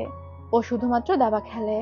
এরপর নানজিং চংয়াংকে বারবিকিউ করে খাওয়ায়, আর চংয়াং এর বারবিকিউ খেতে খুবই ভালো লাগে। ও এবার আস্তে আস্তে নানজিং এর সাথে সময়টা এনজয় করতে শুরু করে। এতদিন কিন্তু ওর হাসি কখনোই নানজিংকে দেখাতো না, কিন্তু এবারও নানজিং এর সামনেই হাসছিল। এদিকে প্যালেসে শেং যখন বসেছিল, ইং ওর কাছে এসে জিজ্ঞাসা করে চংয়াং কোথায়। শেং তখন জানায় চংয়াংকেও পাঠিয়েছিল একটা শেফ খুঁজতে, তবে ওর মনে হচ্ছে চংয়াং হয়তো নানজিং এর কাছে চলে গিয়েছে। এটা শুনে তো ইং এর প্রচন্ড রাগ হয়। ও মনে মনে চিন্তা করতে থাকে, আমি এত বছর ধরে তোমার পাশে আছি, তাও হুট করে আসা কোনো মেয়েকে তুমি আমার আগে প্রায়োরিটি দিচ্ছ। তখনই ইং এর মুখে ব্যথা করতে থাকে। খুব সম্ভবত ও মেং এর দেয়া ক্রিমটা ব্যবহার করেছিল। এদিকে এই সব কিছু থেকে দূরে চংয়াং আর নানজিং নিজেদের মতো মজা করছিল। নানজিং চংয়াংকে বলে, চলো আমি তোমাকে অন্য একটা জায়গাতে ঘুরতে নিয়ে যাই। খেলাধুলা খাওয়া দাওয়া তো অনেক হলো, আর এরপর ও চংয়াংকে একটা জায়গাতে নিয়ে যায় এবং চংয়াংকে ফায়ারওয়ার্কস দেখায়। চংয়াং এবার মন থেকে অনেকটা খুশি ছিল। ও নানজিংকে বলে, তুমি ঠিকই বলেছিলে, আমার জীবনটাকে অনেক বোরিং মনে হতো কারণ আমি কখনো জীবনটাকে উপভোগ করিনি। তবে বিষয়টা কিন্তু এমন না যে কোনো জিনিস আমি উপভোগ করিনি। আসলে আমার পাশে এমন কেউ ছিল না যার সাথে আমি জিনিসগুলো উপভোগ করতে পারি। তুমি আমার জীবনে আসার পর আমার কাছে অনেক জিনিসই ইন্টারেস্টিং মনে হয়, যেগুলো আগে ইন্টারেস্টিং মনে হতো না। আমি তোমাকে পছন্দ করি। নানজিং তো পুরো হা হয়ে গিয়েছিল। ও চংয়াং এর দিকে তাকিয়ে বলে, কি বললে? চংয়াং তখন বলে, আমি বলেছি আমি তোমাকে পছন্দ করি। নানজিং তো হতভম্ব হয়ে চংয়াংকে দেখছিল, আর চংয়াং এরও হার্টবিট বেড়ে গিয়েছে। নানজিং কিছু বলতে যাবে, তবে চংয়াং ওকে কিছু বলার সুযোগই দেয় না, ওকে কিস করে দেয়। তবে ওদের এই রোমান্স দূর থেকে মেংয়ের অ্যাসিস্ট্যান্ট দেখতে পায়। চংয়াং নানজিংকে বলে, এবার চলো আমি তোমাকে সুন্দর একটা জায়গাতে নিয়ে যাচ্ছি, যেখানে আমার মন খারাপ হলে আমি গিয়ে দাঁড়িয়ে থাকি। আর এরপর সে নানজিংকে নিয়ে উঁচু একটা জায়গাতে যায়, যেখান থেকে শহরটাকে খুব সুন্দরভাবে দেখা যাচ্ছিল। নানজিং এর এই জায়গাটা খুবই ভালো লাগে। চংয়াং জানায় তার মন খারাপ হলেই সে এই জায়গায় এসে দাঁড়িয়ে থাকে। নানজিং চংয়াং এর সাথে অনেক খুশি ছিল। সে চংয়াংকে বলছিল, এখন থেকে আমি সবসময় তোমার পাশে পাশে থাকবো, যাতে আর কখনো তোমার একা না লাগে, তোমার মন খারাপ না হয়। তবে সবসময় পাশে থাকার কথা শুনে চংয়াং এর আবারও মন খারাপ হয়ে যায়। নানজিং তখন বলে, আচ্ছা যাও, যতদিন আমি বেঁচে থাকবো ততদিন আমি তোমার পাশেই থাকবো, আর এটা পিঙ্কি প্রমিস। চংয়াং তো জানতো না পিঙ্কি প্রমিস কি জিনিস। নানজিং তখন চংয়াং এর আঙুল নিয়ে পিঙ্কি প্রমিস করে দেয়, আর বলে, প্রমিস কিন্তু ভাঙা যাবে না। তুমি যতদিন বেঁচে থাকো বা আমি যতদিন বেঁচে থাকি, আমরা দুজন একসাথেই থাকবো। এদিকে মেংয়ের অ্যাসিস্ট্যান্ট মেংয়ের কাছে এসে জানায় নানজিং আর চংয়াং একসাথে ফায়ারওয়ার্কস দেখছে। এটা শুনে মেংয়ের অনেক মন খারাপ হয়। ও মনে মনে চিন্তা করতে থাকে, বহুদিন হয়ে গিয়েছে ও ফায়ারওয়ার্কস দেখেনি। তখন আমাদের পাস্টের একটা সিন দেখানো হয়। মেং হুয়ালিং এর জন্য অপেক্ষা করতে করতে ঘুমিয়ে পড়েছিল। হুয়ালিং এসে মেংকে জাগিয়ে তোলে। মেং তখন বলে, অবশেষে তোমার রোগী দেখা হলো। হুয়ালিং সারাদিন রাত হসপিটালেই পড়ে থাকতো। হুয়ালিং এ মূলত ছিল একজন ডাক্তার, আর মেং মেডিসিন সম্পর্কে কিচ্ছু জানতো না। হুয়ালিং এর একমাত্র উদ্দেশ্য ছিল গরিব মানুষের সেবা করা। ও মেংকে বলছিল, যখন কেউ অসুস্থ হয়ে আসে তাদেরকে অনেক অসহায় লাগে, আর সুস্থ হয়ে যখন পরিবারের সাথে মিলিত হয়, বাড়ি ফিরে যায়, তখন তাদের চেহারায় যে খুশি দেখা যায়, সেটা দেখলেই আমি অনেক খুশি হয়ে যাই। মেং তখন বলে, হ্যাঁ, শুধু মানুষের কথাই চিন্তা করো, কেউ যে বাড়িতে তোমার জন্য অপেক্ষা করে সেটা তো আর বুঝলে না। হুয়ালিং তখন বলে, আমার জন্য কে অপেক্ষা করে? এরপর ওরা চংয়াং এর কথা তোলে। হুয়ালিং ও চংয়াং এর ব্যাপারে সবকিছুই জানতো। হুয়ালিং বলছিল, আমার মনে হয় চংয়াং অনেক দুঃখী। ও অনেক বছর ধরে বেঁচে আছে, কিন্তু ওর বাঁচার কোনো অর্থই হয় না। ওর কাছের বন্ধু এবং অনেক পছন্দের মানুষকে ওর সামনে মরতে দেখেছে, যেগুলো অনেক যন্ত্রণাদায়ক। মেং তখন বলে, তুমি তো দেখি সারাদিন শুধু চংয়াং এর কথাই চিন্তা করো, আমার কথা কি একটু চিন্তা করো নাকি? হুয়ালিং এটা শুনে মুচকি হাসে। সিন আবার প্রেজেন্টে ফিরে আসে। মেং প্রচন্ড আক্রোশে বলতে থাকে, চংয়াং কেন এই পৃথিবীতে ভালো থাকবে, ও কেন ওর জীবনে খুশি পাবে, আমি ওকে কোনোভাবেই সুখী থাকতে দিব না। এরপর আমাদের চংয়াং এর বাড়ির দৃশ্য দেখানো হয়। চংয়াং নানজিংকে আবার ওর প্যালেসে নিয়ে এসেছে, আর নানজিংকে বলছিল, এখন থেকে তুমি এখানেই থাকবে, তোমার নৌকায় ফিরে যাবে না, সেখানে উল্টোপাল্টা মানুষ এসে তোমাকে ডিস্টার্ব করে। নানজিং তখন বলে, তুমি কি মেং এর কথা বলছো? তুমি কি মেংকে নিয়ে জেলাস ফিল করো? চংয়াং তখন বলে, একদমই না। নানজিং তখন বলে, স্বীকার করো তুমি জেলাস ফিল করো, আরে স্বীকার করো। চংয়াং তখন নানজিং এর কাছাকাছি গিয়ে বলে, ঠিক আছে, আমি স্বীকার করছি আমি জেলাস ফিল করি। কিন্তু তখনই সেখানে শেং চলে আসে, আর শেংকে দেখে আপাতত ওদের রোমান্স বন্ধ হয়ে যায়। শেং এসে নানজিং এর সুটকেস দেখে বলে, তোমার সুটকেস আবার এখানে কেন? তুমি তো চলে গিয়েছিলে। নানজিং তখন জানায়, আমি চলে গিয়েছিলাম, আবার এখানে চলে এসেছি। এখন থেকে আমাকে ভাবি ডাকার অভ্যাস করো, আর আমি এখানেই থাকবো। কিন্তু শেং প্রচন্ড রেগে যায়। ও নানজিংকে একদম সহ্য করতে পারছিল না। চংয়াং শেংকে জিজ্ঞাসা করে ইং কোথায়। অনেকদিন ধরেই সে ইংকে দেখছে না। শেং জানায় ইং অনেকদিন ধরে ওর ঘর থেকে বের হচ্ছে না, ও নিজেও জানে না ইং এর কি হয়েছে। চংয়াং তখন শেংকে বলে, যাও তুমি দেখে আসো ইং এর কি হয়েছে, একটু খোঁজ খবর রাখো। শেং বেচারা রাগে সেখান থেকে চলে যায়। এদিকে আমরা ঘরের ভিতরে ইংকে দেখতে পাই, যার মুখে প্রচুর পরিমাণে ব্রণ উঠেছিল। আর ইং তো বুঝতেই পারে যে মেং এর ক্রিম মেখে ওর এই অবস্থা। ও রাগে ফুঁসতে থাকে। এরপরেই ইং চলে যায় মেং এর সাথে দেখা করতে। মেংকে জিজ্ঞাসা করে ওর চেহারার এমন অবস্থা মেং কেন করলো। ওর সাথে তো মেংয়ের কোনো শত্রুতা ছিল না। মেং পুরোপুরি বিষয়টা অস্বীকার করে। ও জানায় ওর ক্রিমের জন্য এমন হতেই পারে না, ওটা সাধারণ একটা ময়শ্চারাইজার। তবে ইং তো ভালো করেই জানতো যে এটা মেংয়ের চাল। সে মেংয়ের উপর চিল্লাচিল্লি করতে থাকে। মেং তখন একটা অ্যান্টিডোট দেখিয়ে বলে, এই যে আমার হাতে যে অ্যান্টিডোট আছে, এটার মাধ্যমে তোমার ফেস 3 দিনের মধ্যে ঠিক হয়ে যেতে পারে। তবে এটা আমি এখন তোমাকে দেব না। ইং তো অ্যান্টিডোট নেওয়ার জন্য মরিয়া হয়ে গিয়েছিল। মেং ইংকে বলে তার একটা কাজ করে দিতে হবে। যদি ইং তার কাজ করে দিতে পারে, তাহলে সে ইংকে অ্যান্টিডোটটা দিবে। প্রথমে তো ইং রাজি হচ্ছিল না, কিন্তু তার চেহারা নষ্ট হয়ে গিয়েছে। এখন তো আর সে সুপারস্টার থাকতে পারবে না, তাই যে কোনোভাবেই তার অ্যান্টিডোটটা প্রয়োজন। এই কারণে ইং মেং এর কথায় রাজি হয়ে যায়। এরপরে আমাদের চংয়াং আর নানজিংকে দেখানো হয়। নানজিং নিজের বাড়িতে এসেছিল ওর গাছগুলোর পরিচর্যা করতে। চংয়াং বলছিল, গাছগুলো তুমি আমার প্যালেসে নিয়ে গেলেই তো পারো, তাহলে আর প্রত্যেকদিন এখানে আসতে হবে না। নানজিং তখন বলে, গাছগুলো এই মাটিতে খুব ভালো হয়েছে, এগুলো তুলে নিলে হয়তো এত সুন্দরভাবে বেড়ে উঠবে না। গাছগুলো পরিচর্যা করার সময় একটা টব নানজিং এর পায়ের উপর পড়ে যায়। চংয়াং দ্রুত গিয়ে নানজিংকে ধরে। চংয়াং এর কেয়ার দেখে তো নানজিং মুগ্ধ হয়ে যাচ্ছিল। ও নিজে হাতে নানজিং এর পায়ে ওষুধ লাগিয়ে দেয়। নানজিং এর পায়ে একটু কেটে গিয়েছে দেখে চংয়াং এর তো চোখের পানি চলে আসে, যেটা দেখে নানজিং নিজেও ইমোশনাল হয়ে যায়। এরপর ওরা একসাথে আসে চংয়াং এর নকট্রাস দেখার জন্য। আর এসে দেখতে পায় এতদিন 3টা পাপড়ি ফুটেছিল, এবার আরো একটা যোগ হয়েছে, মানে 4টা পাপড়ি ফুটে গিয়েছে। নানজিং তো মহা খুশি হয়ে যায়। অবশেষে ও নকট্রাসটাকে ফুটাতে পারছে। অন্যদিকে চংয়াং এর বুক তো ধুকপুক করছিল। এই ফুল পুরোপুরি ফুটে গেলে চংয়াং তো শেষ, ও চিরনিদ্রায় চলে যাবে। ওরা যখন সেখান থেকে ফিরে আসছিল, নানজিং প্রচন্ড উচ্ছ্বাসিত ছিল। ও শুধু নকট্রাসটা নিয়েই আলোচনা করছে। ওর খুব গর্ববোধ হচ্ছিল যে ও নকট্রাসটাকে ফুটিয়েছে। নানজিংকে আরেকটু খুশি করার জন্য চংয়াং সেখানে তুষারপাতের ব্যবস্থা করে।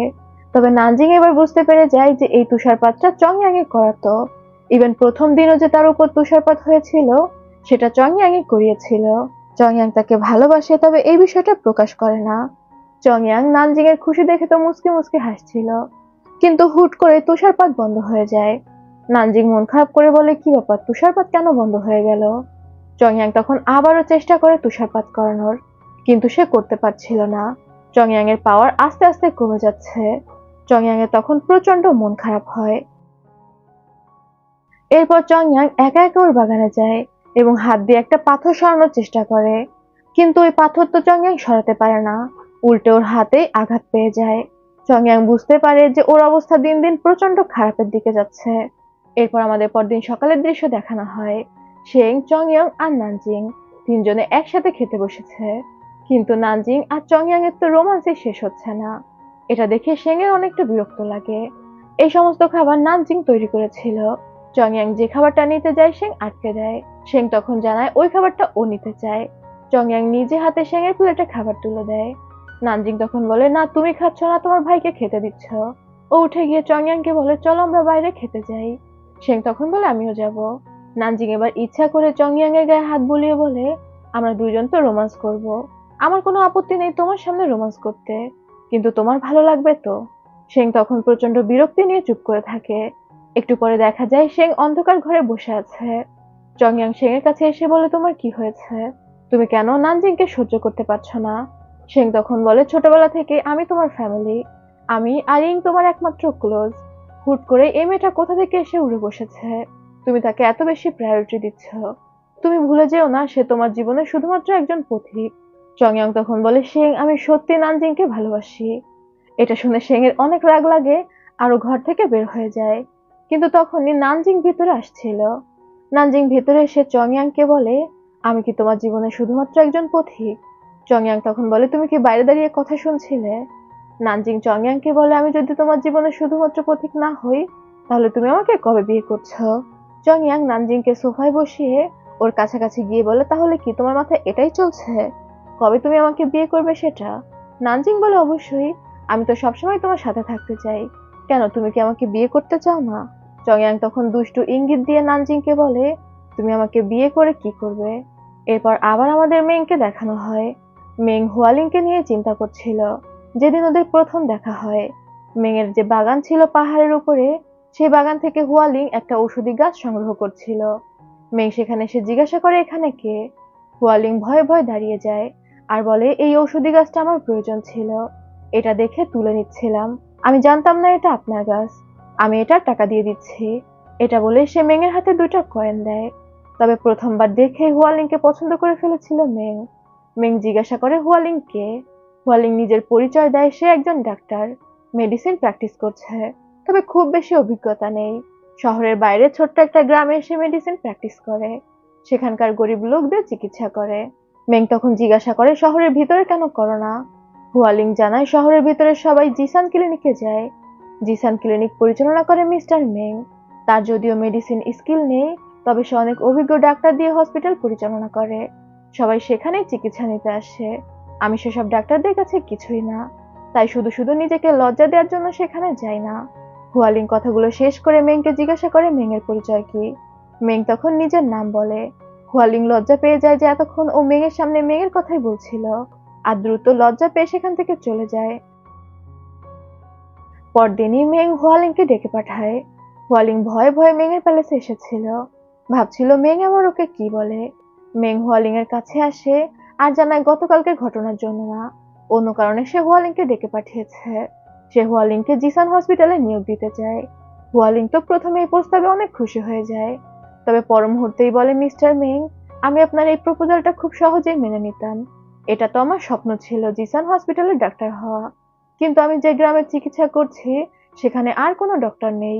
আমি যদি সেখান থেকে চলে আসি, গ্রামের লোকেরা বিনা চিকিৎসায় মারা যাবে। টাকা পয়সা এবং সম্মান অবশ্যই দরকার আছে, কিন্তু সেটা মানুষের জীবনের থেকে মূল্যবান না। হুয়ালিং ছিল প্রচন্ড ভালো এবং দয়ালু একটা মেয়ে। মেং তখন হুয়ালিংকে বলে সে চিন্তা করছে গ্রামের দিকে একটা হসপিটাল দিবে। হুয়ালিং কি মেং এর হয়ে সেই হসপিটাল নিয়ন্ত্রণ করতে পারবে কিনা। এটা শুনে তো হুয়ালিং প্রচন্ড খুশি হয়ে যায়। মেং তখন হুয়ালিং এর দেয়া 2টা কয়েন হুয়ালিংকে ফেরত দেয়, বলে যে এটা হুয়ালিং এর অ্যাডভান্স বেতন। এটা দেখে হুয়ালিং হেসে ফেলে। সিন আবার প্রেজেন্টে ফিরে আসে। মেং হুয়ালিং এর ছবির সামনে দাঁড়িয়ে বলতে থাকে, হুয়ালিং আমি তোমাকে অনেক মিস করি। এরপরেই দেখা যায় নানজিং চংইয়াং এর জন্য খুব সুন্দর করে সেজেছে, আরো অপেক্ষা করছিল কখন চংইয়াং ফিরে আসবে, কিন্তু সেখানে চংইয়াং এর পরিবর্তে শেং আসে। নানজিং অবাক হয়ে বলে, শেং তুমি এখানে কি করছো। শেং নানজিংকে ধরে নিয়ে যায় এবং একটা বাঁশঝাড়ের মধ্যে রেখে আসে। নানজিং তো প্রচন্ড ভয়ে চিল্লাচিল্লি করছিল। এদিকে একটু পরেই চংইয়াং ঘরে ফিরে আসে, এসে দেখতে পায় নানজিং ঘরে নেই। তখন চংইয়াং নানজিংকে বিভিন্ন জায়গায় খুঁজে বেড়ায়, তবে ও কোথাও নানজিংকে খুঁজে পায় না। চংইয়াং বুঝতে পারে নিশ্চয়ই শেং কিছু করেছে। ও তখন ঘরে ফিরে শেংকে ডেকে জিজ্ঞাসা করে নানজিং কোথায়। শেং তখন জানায় ও জানে না নানজিং কোথায়। চংইয়াং শেংকে বলে আমি সত্যি নানজিং এর জন্য অনেক কেয়ার করি, নানজিং কোথায় আমাকে বলে দাও, আমি ভালো করেই জানি তুমি জানো নানজিং কোথায়। চংইয়াং নানজিং এর জন্য শেং এর কলার টেনে ধরে আর বলে শেষবারের মতো জিজ্ঞাসা করছি নানজিং কোথায়। শেং তখন বলে আমি যদি না বলি তাহলে কি তুমি আমাকে মেরে ফেলবে। তুমি আমাকে মারতে পারবে না, কারণ আমি আমার হার্টকে বীজ হিসেবে ব্যবহার করে কোনো নক্ট্রাস প্লান্ট রোপণ করিনি। এটা শুনেই চংইয়াং শেং এর কলার ছেড়ে দেয়। শেং নানজিংকে সহ্য করতে পারতো না, কারণ ও জানতে পেরেছিল চংইয়াং নক্ট্রাস প্লান্ট করেছে, আর নানজিং ওর আশেপাশে থাকলে তো চংইয়াং দুর্বল হতে থাকবে। একটা সময় চংইয়াং ঘুমিয়ে পড়বে। চংইয়াং শেং এর সাথে আর কথা না বাড়িয়ে সেখান থেকে চলে যাচ্ছিল। শেং চিৎকার করে বলে তুমি আমার একমাত্র আপনজন, আমি কোনোভাবেই তোমাকে মরতে দেব না। চংইয়াং হাল ছেড়ে দিয়ে সেখান থেকে চলে যাচ্ছিল, তবে শেং এর খুব খারাপ লাগে। ও তখন বলে দেয় যে ও নানজিংকে কোথায় রেখে এসেছে। চংইয়াং সাথে সাথেই সেখানে চলে যায় আর নানজিংকে খুঁজে বের করে। নানজিং তো প্রচন্ড ভয় পেয়ে গিয়েছিল আর চংইয়াংকে দেখে অনেক কান্নাকাটি করতে থাকে। চংইয়াং তখন নানজিংকে শান্ত করার জন্য ওকে কিস করে দেয়, আর এরপর ওরা চলে আসে নিজেদের ঘরে এবং রোমান্স চালুই থাকে, মানে এদের রোমান্সের মোট 24 ঘন্টা। তবে রোমান্স শেষে নানজিং অনেক লজ্জা পাচ্ছিল। চংইয়াং তখন বলে এখন কেন লজ্জা পাচ্ছ, এতদিন ধরে তুমি তো আমার কাছে এটাই চাচ্ছিলে। নানজিং বলে আমি একদমই লজ্জা পাচ্ছি না, লজ্জা তো তোমার পাওয়া উচিত। এতদিন ধরে তুমি আমাকে পছন্দ করতে, কিন্তু এমন ভান করতে যে তুমি আমাকে একদমই পছন্দ করো না। এটা শুনে চংইয়াং নানজিংকে জড়িয়ে ধরে। এরপরে চংইয়াং চলে যায় ওর নক্ট্রাসের কাছে, গিয়ে দেখতে পায় নক্ট্রাসটা প্রায় ফুটে গিয়েছে, শুধুমাত্র একটা পাপড়ি বাকি আছে। চংইয়াং তখন ওই নক্ট্রাসটা ধ্বংস করে দেওয়ার চেষ্টা করে, কারণ এখনো চাচ্ছিল বেঁচে থাকতে, তবে ওই নক্ট্রাসটা ধ্বংস করতে পারে না। উল্টে চংইয়াং এর মুখ থেকে রক্ত পড়তে থাকে। চংইয়াং চলে যায় ওর মাস্টারের কাছে। এবং অসহায়ভাবে জিজ্ঞাসা করে এখান থেকে ফেরার কি আর কোনো উপায় আছে কিনা। মাস্টার তখন জানায় আর কোনো উপায় নেই। চংয়াং নিজে ইচ্ছায় তার হার্ট দিয়ে নক্ট্রোস প্লান্ট করেছে, আর নক্ট্রোসটাকে সে নিজে ইচ্ছায় ফুটিয়েছে, তাই এখন এটা শেষ পরিণতিও মেনে নিতে হবে। চংয়ং কান্না করতে করতে বলে, আমি বাঁচতে বাঁচতে ক্লান্ত হয়ে গিয়েছিলাম, তবে আমার এখন মনে হয় নানজিং এর সাথে দেখা হবে বলেই এত বছর বেঁচেছিলাম। নানজিং এর সাথে দেখা হওয়ার পর আমি বাঁচার স্বাদ পেয়েছি। ভাগ্য এত নিষ্ঠুর কেন, এখনই কেন আমাকে নানজিংকে ছেড়ে চলে যেতে হবে। মানে চংয়াং প্রচন্ড দুঃখে নিজের মনের কথাগুলো বলতে থাকে। এরপর আমাদের পরদিন সকালের দৃশ্য দেখানো হয়। ইং তার জানালা দিয়ে চংয়াং এবং নানজিংকে একসাথে দেখতে পায়, আর ওর প্রচন্ড রাগ হয়। এরপরেই আমরা শেং আর চংয়াংকে কথা বলতে শুনি। শেং চংয়াংকে বলে, আমি তোমাকে আটকাতে পারলাম না। আমি এত বছরও এটা জানতাম না যে তুমি নক্ট্রোস প্লান্ট করেছো। এখানে এসে জানতে পারলাম তুমি নক্ট্রোস প্লান্ট করেছো, আর তোমার নক্ট্রোস অনেকটা ফুটেও গিয়েছে। তুমি ভালো করেই জানো নানজিং এর সাথে থাকলে তোমার নক্ট্রোস ফুটে যাবে, তুমি মারা যাবে, তারপরেও তুমি নানজিং এর সাথে থাকছো। চংয়াং তখন বলে নানজিং এর সাথে থাকতে ওর ভালো লাগে। চংয়াং ঘুমিয়ে পড়ার পর শেং যেন নানজিং আর ইংকে রেখে রাখে। শেং তখন রেগে বলে, নানজিং এর জন্য আমি আমার ভাইকে হারাতে বসেছি, আমি কখনো ওর মুখও দেখতে চাই না। এটা বলে ও রেগে সেখান থেকে চলে যায়। তবে শেং সেখান থেকে চলে যেতেই চংয়াং অসুস্থ হয়ে পড়ে। এরই মধ্যে সেদিকে নানজিং আসছিল। নানজিংকে দেখে চংয়াং নিজেকে সামলে নেয়। নানজিং যখন সেখানে আসে, ও তো আর জানতো না চংয়াং এতটা অসুস্থ। ও হেসে হেসে চংয়াং এর সাথে কথা বলছিল। চংয়াং নানজিংকে বলে কোনো একটা কাজে ও কয়েকদিনের জন্য বাইরে যাবে, নানজিং যেন ভুলেও এই প্যালেসের বাইরে না যায়। নানজিং তখন জানায় ও চংয়াং এর জন্য এখানেই অপেক্ষা করবে। আর এরপর চংয়াং চলে যায় মেং এর বাড়িতে। মেং তো চংয়াং এর এমন দুর্বল অবস্থা দেখে অবাক হয়ে যায়। ও চংয়াংকে জিজ্ঞাসা করছিল তার কি হয়েছে। চংয়াং জানায় ও একটু অসুস্থ, আর কিছুদিন ও মেং এর বাড়িতেই থাকবে। কিন্তু চংয়াং এর এমন দুর্বল অবস্থা দেখে মেং অনেক অবাক হয়। সে চংয়াং এর গলায় হাত দিয়ে দেখতে পায় হার্টবিট চলছে না। তখনই মেং বুঝতে পেরে যায় চংয়ং তার হার্টকে বীজ হিসেবে ব্যবহার করে নক্ট্রোস প্লান্ট করেছে, আর সেই নক্ট্রোস হয়তো ফুটে গিয়েছে, যে কারণে এখন চংয়ং এত দুর্বল হয়ে পড়েছে, আর খুব দ্রুত ও মারা যাবে। এটা বুঝতে পেরে মেং এর অনেক খারাপ লাগে। খারাপ লাগে বলতে চংয়ং মারা যাবে এটা ভেবে খারাপ লাগে না, ও তো চাচ্ছিল চংয়ং অনেক পেইন পাক, সেই পেইনটা তো এখন আর চংয়ং পাবে না, এটা ভেবে ওর খারাপ লাগছিল। পরবর্তী সিনে দেখা যায় মেং একটা ছুরি হাতে চংয়ং এর ঘরে আসে। ও চংয়ংকে নিজে হাতে মারতে চাইছিল, কিন্তু তখনই চংয়ং কাশতে কাশতে ওর মুখ থেকে রক্ত বের হয়ে যায়, আর ওই রক্তের রং লাল ছিল। এটা দেখে মেং বুঝতে পেরে যায় চংয়ং এখন সাধারণ একজন মানুষ হয়ে গিয়েছে, ওর মধ্যে আর অঙ্গি ক্লানের কোনো পাওয়ার অবশিষ্ট নেই। তবে চংয়ং এর এমন অবস্থা দেখে মেং এর কেন যেন খারাপ লাগে। রাতের বেলা মেং ওর অ্যাসিস্ট্যান্টকে বলে চংয়ং এর দিকে নজর রাখতে। চংয়ং যেন মেং এর বাড়ির আশেপাশে ঘোরাঘুরি না করে, কারণ ওর বাড়ির ভিতরে তো অনেক রহস্য লুকিয়ে আছে, সেগুলো যেন চংয়ং জানতে না পারে। কিন্তু পরদিন সকালেই চংয়ং বের হয়ে যায় ঘোরাঘুরি করতে। মেং এর অ্যাসিস্ট্যান্ট নিষেধ করলেও সে শোনে না, আর চংয়ং হাঁটতে হাঁটতে চলে যায় হুয়ালিং এর ঘরের সামনে, যেখানে হুয়ালিং এর বডি মেং সংরক্ষণ করে রেখেছিল। চংয়ং ভিতরে গিয়ে হুয়ালিং এর বডি দেখে তো অবাক হয়ে যায়। ও বুঝতে পারে মেং এতদিন পর্যন্ত হুয়ালিং এর বডি প্রিজার্ভ করে রেখেছে। এরই মধ্যে সেখানে মেং আসে। চংয়ং মেংকে বলে, এগুলো কি? মেং তখন বলে, এটা হুয়ালিং, কেন তুমি চিনতে পারোনি? চংয়ং বলে, আমি জানি এটা হুয়ালিং, কিন্তু তুমি ওর বডি এভাবে প্রিজার্ভ করে কেন রেখে দিয়েছো? ও তো মারা গিয়েছে। মেং তখন বলে, হুয়ালিং মারা যায়নি, হুয়ালিং কোমাতে আছে। চংয়ং মেংকে বলে, তুমি কি তাহলে হুয়ালিংকে জাগিয়ে তোলা চিন্তা করছো? এমন কিছু করো না যেটার জন্য তোমাকে পরবর্তীতে আফসোস করতে হয়। এটা বলে চংয়ং সেখান থেকে বের হয়ে যায়। মেং তখন হুয়ালিং এর কাছাকাছি এসে বলে, হুয়ালিং, যদি তুমি জেগে ওঠো আমি কোনো কিছু করার জন্যই আফসোস করব না। এরপরে আমাদের নানজিংকে দেখানো হয়। ওর খুবই বোর লাগছিল একা একাই প্যালেসে, কারণ শেং প্যালেস ছেড়ে চলে গিয়েছে, আর ইংও ঘর থেকে বের হয় না। এরই মধ্যে চংয়ং এসে নানজিংকে জড়িয়ে ধরে। নানজিং তো অনেক খুশি হয়ে যায় যে চংয়ং ফিরে এসেছে। চংয়ং নানজিং এর জন্য একটা গিফট নিয়ে এসেছিল, নক্ট্রোস ফুলের চুলের কাঁটা। নানজিং খুশি হয়ে বলে, পিঙ্ক কালারের নক্ট্রোস, তুমি তো সত্যি অনেক ভালো মেয়ে পটাতে জানো। চংয়ং তখন ওই চুলের কাঁটা নানজিংকে পরিয়ে দিতে দিতে বলে, তুমি প্রথম মেয়ে যাকে আমি পটানোর চেষ্টা করেছি, এবার এতদিন পর দেখা হয়েছে, রোমান্স তো করতেই হবে। নানজিং আর চংয়ং এর রোমান্স শুরু হয়ে যায়, কিন্তু দরজার ফাঁকা দিয়ে ইং সেটা দেখছিল, আর অবশ্যই ইং এর মনে প্রতিহিংসার আগুন জ্বলে ওঠে। এরপর আমাদের পরদিন সকালের দৃশ্য দেখানো হয়। চংয়াং এর তখনও ঘুম ভাঙেনি। নানজিং তাই দরজাটা চাপিয়ে দিয়ে বের হয়ে আসে। তখনই ইং উপর থেকে নেমে আসে। আসে নানজিংকে বলে তার নানজিং এর সাহায্য প্রয়োজন। নানজিং অনেকদিন পর ইংকে দেখছে, আর ইং এর কণ্ঠ অনেক সফট মনে হচ্ছিল। নানজিং ইংকে জিজ্ঞাসা করে, তুমি এতদিন ঘর থেকে কেন বের হওনি? ইং তখন বলে, চলো যেতে যেতে বলছি। ইং সেখান থেকে নানজিংকে নিয়ে মেঙের প্যালেসে চলে আসে। নানজিং অবাক হয়ে বলে, তুমি কি মেঙের প্যালেসে আসার জন্য আমাকে ডেকেছো? তবে এখন তো মনে হচ্ছে মিস্টার মেং বাড়িতে নেই, কোনো মেইড বা গার্ডকে তো দেখছি না। ইং তখন বলে, তোমাকে আমি এখানে নিয়ে এসেছি অন্য কারণে।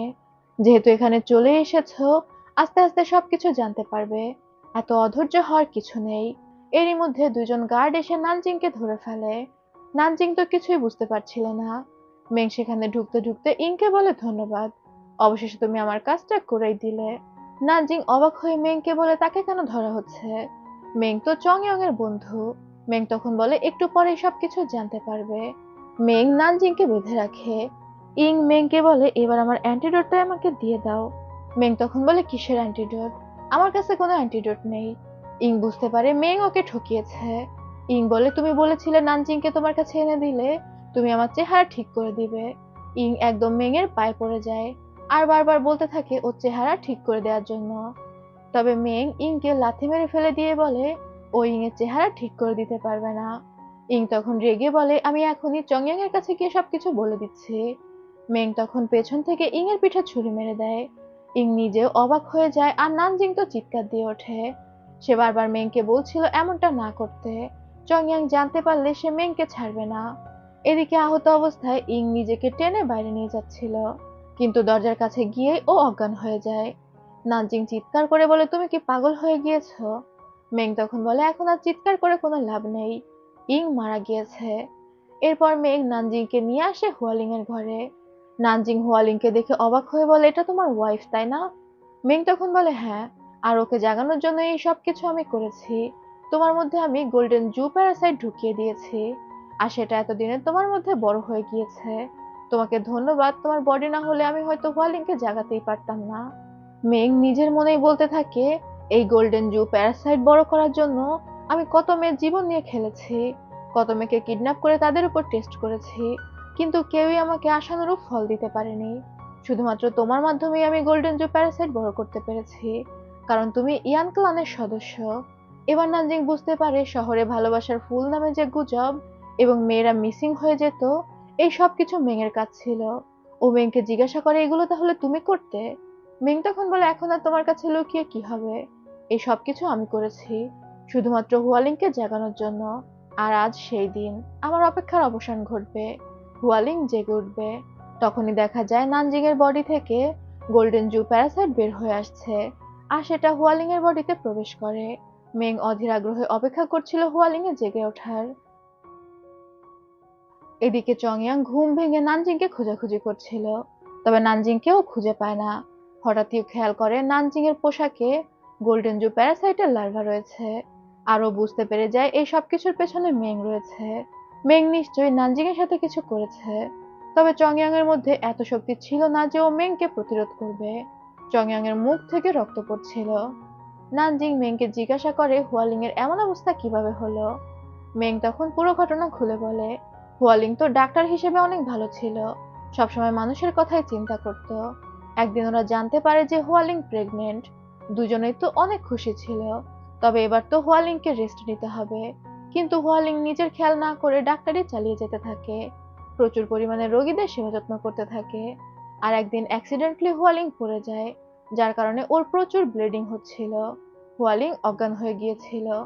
আর সেই সময় মেং হুয়ালিংকে নিয়ে চংইয়াং এর কাছে যায়। ওর বিশ্বাস ছিল চংইয়াং হুয়ালিংকে বাঁচিয়ে নিবে, কিন্তু চংইয়াং কোনো সাহায্য করে না।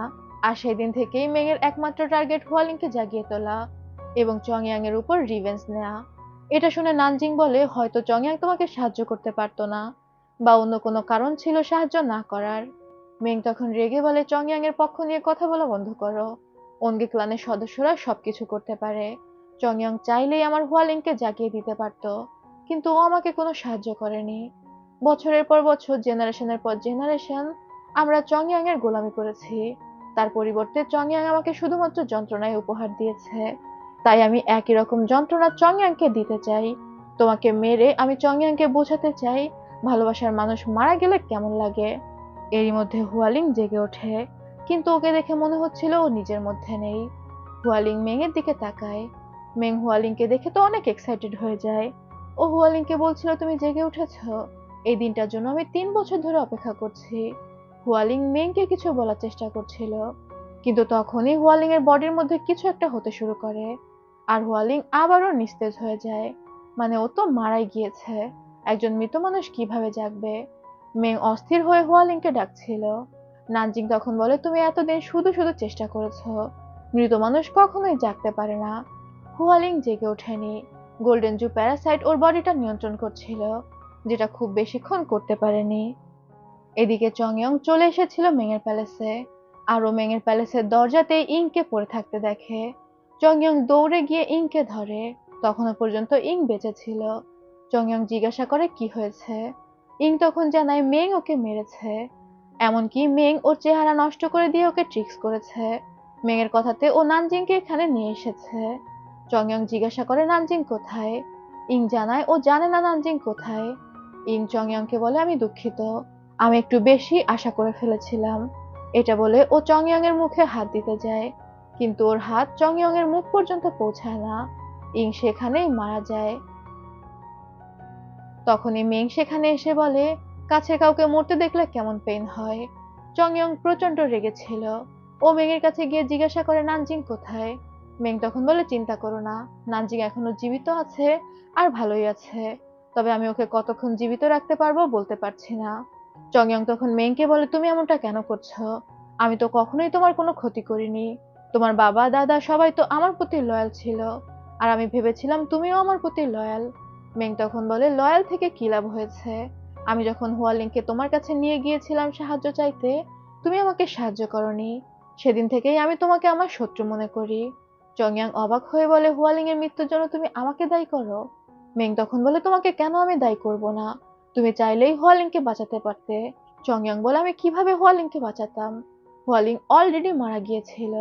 অঙ্গি ক্লানের সদস্যরা যতই শক্তিশালী হোক, তারা মৃত কাউকে বাঁচাতে পারে না, এটা তো স্বাভাবিক, মৃত কাউকে কেই বা বাঁচাতে পারে। কিন্তু মেং সেটা বিশ্বাস করে না। ও মনে করে চংইয়ং ওকে মিথ্যা বলছে। চংইয়ং মেং এর গলা টিপে ধরে বলে, নানজিং কোথায়।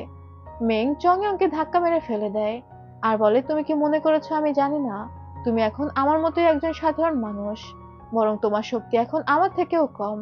চংইয়ং মেংকে এক প্রকার রিকোয়েস্ট করে বলে ওকে নানজিং এর কাছে নিয়ে যাওয়ার জন্য। মেং তখন চংইয়ংকে বলে, ঠিক আছে চলো, আমি তোমাকে নানজিং এর কাছে নিয়ে যাচ্ছি। মেং নানজিংকে একটা খুঁটির সাথে বেঁধে রেখেছিল। চংইয়ং দৌড়ে নানজিং এর কাছে যায়। নানজিং চংইয়ংকে দেখে বলে, তুমি এখানে কেন এসেছো, মেং পাগল হয়ে গিয়েছে, ও ইংকে মেরে ফেলেছে, তোমাকে দেখলে তোমারও ক্ষতি করতে পারে, তুমি দ্রুত এখান থেকে চলে যাও। তবে চংইয়ং নানজিংকে ছাড়ানোর চেষ্টা করছিল, আর এই যে নানজিং এর প্রতিও ভালোবাসা দেখাচ্ছিল, এই কারণে চংইয়ং এর নক্ট্রস পুরোপুরি ফুটে যায়, মানে চংইয়ং এর খেল খতম। চংইয়ং তার শক্তি ব্যবহার করে শিকলটাও খুলতে পারে না। এরই মধ্যে সেখানে মেং চলে আসে, আর বলে, একটা শিকল কেন, তুমি তোমার শক্তি দিয়ে দড়িও খুলতে পারবে না, তোমার এই অবস্থা দেখে আমার সত্যি মায়া লাগছে। নানজিং অবাক হয়ে বলে, চংইয়ং এর কি হয়েছে। মেং তখন নানজিংকে বলে, ও আচ্ছা, আপনি তো দেখছি নক্ট্রসের ব্যাপারে কিছুই জানেন না। চংইয়ং নিজের হার্টকে বীজ হিসেবে ব্যবহার করে নক্ট্রস প্লান্ট করেছে। আমি আমার দাদার থেকে এই ব্যাপারটা শুনেছিলাম, ভাবতে পারিনি চংইয়ং এমন কিছু করে বসে আছে। চংইয়ং মেংকে বাধা দিচ্ছিল নক্ট্রসের ব্যাপারে বলতে। সে মেংয়ের দিকে আক্রমণ করার জন্য এগিয়ে যায়, কিন্তু মেংয়ের হাতে ছিল তলোয়ার, আর ওই তলোয়ার দিয়ে চংইয়ংকে 2 বার আঘাত করে। নানজিং চিৎকার করে মেংকে নিষেধ করে চংইয়ংকে আঘাত করতে, আর জিজ্ঞাসা করে নক্ট্রসের আসল সত্যি কি। মেং যেন ওকে বলে। মেং তখন বলে, ওনগে ক্লানের সদস্যরা যখন বাঁচতে না চায়, তখন তারা তাদের হার্টকে বীজ হিসেবে ব্যবহার করে নক্ট্রস প্লান্ট করে, তবে সেই ফুল কখনোই ফোটে না, যদি না তারা সত্যিকারে প্রেমে পড়ে যায়। আর ওই ফুল যখন ফুটতে থাকে, ওনগে ক্লানের সদস্যরা ওই ফুলের সাথে সাথে দুর্বল হতে থাকে। দেখো চংইয়ং তোমাকে কত ভালোবাসে, ও একজন সাধারণ মানুষে পরিণত হয়ে গিয়েছে, শুধুমাত্র তোমাকে ভালোবাসার জন্য ওর নক্ট্রস ফুটে গিয়েছে। মেং তো অনেক মজা পাচ্ছিল। মেং বলছিল ও দুইজনের মধ্যে যে কোনো একজনকে বাঁচিয়ে রাখবে, যদি চংইয়ং মারা যায় তাহলে ও নানজিংকে বাঁচিয়ে রাখবে, যাতে করে নানজিং সারা জীবন চংইয়ং এর কথা চিন্তা করে কষ্ট পায়। চংইয়ং নানজিংকে বলছিল ওর কথা শোনো না, তবে নানজিং তো এবার পুরো ঘটনা বুঝতে পারে। এটাও বুঝতে পারে যে চংইয়ং ওকে পছন্দ করা সত্ত্বেও কেন শুরুর দিকে ইগনোর করত। নানজিং তো ইচ্ছা করে জেদ করে চংইয়ং এর কাছাকাছি গিয়েছে। ও কান্না করে বলতে থাকে, তুমি আমাকে এটা আগে কেন বলনি, তাহলে আমি তোমার কাছে যেতাম না, ভালোবাসার জন্য এত জেদও করতাম না। তবে চংইয়ং আস্তে আস্তে উঠে নানজিং এর কাছে যায়, আরো শেষবারের মতো নানজিংকে একটা কিস করে। নানজিংকে বলে তোমাকে বেঁচে থাকতে হবে। নানজিং কান্না করতে করতে বলতে থাকে, তুমি এখান থেকে চলে যাও, আমার কথা চিন্তা করো না।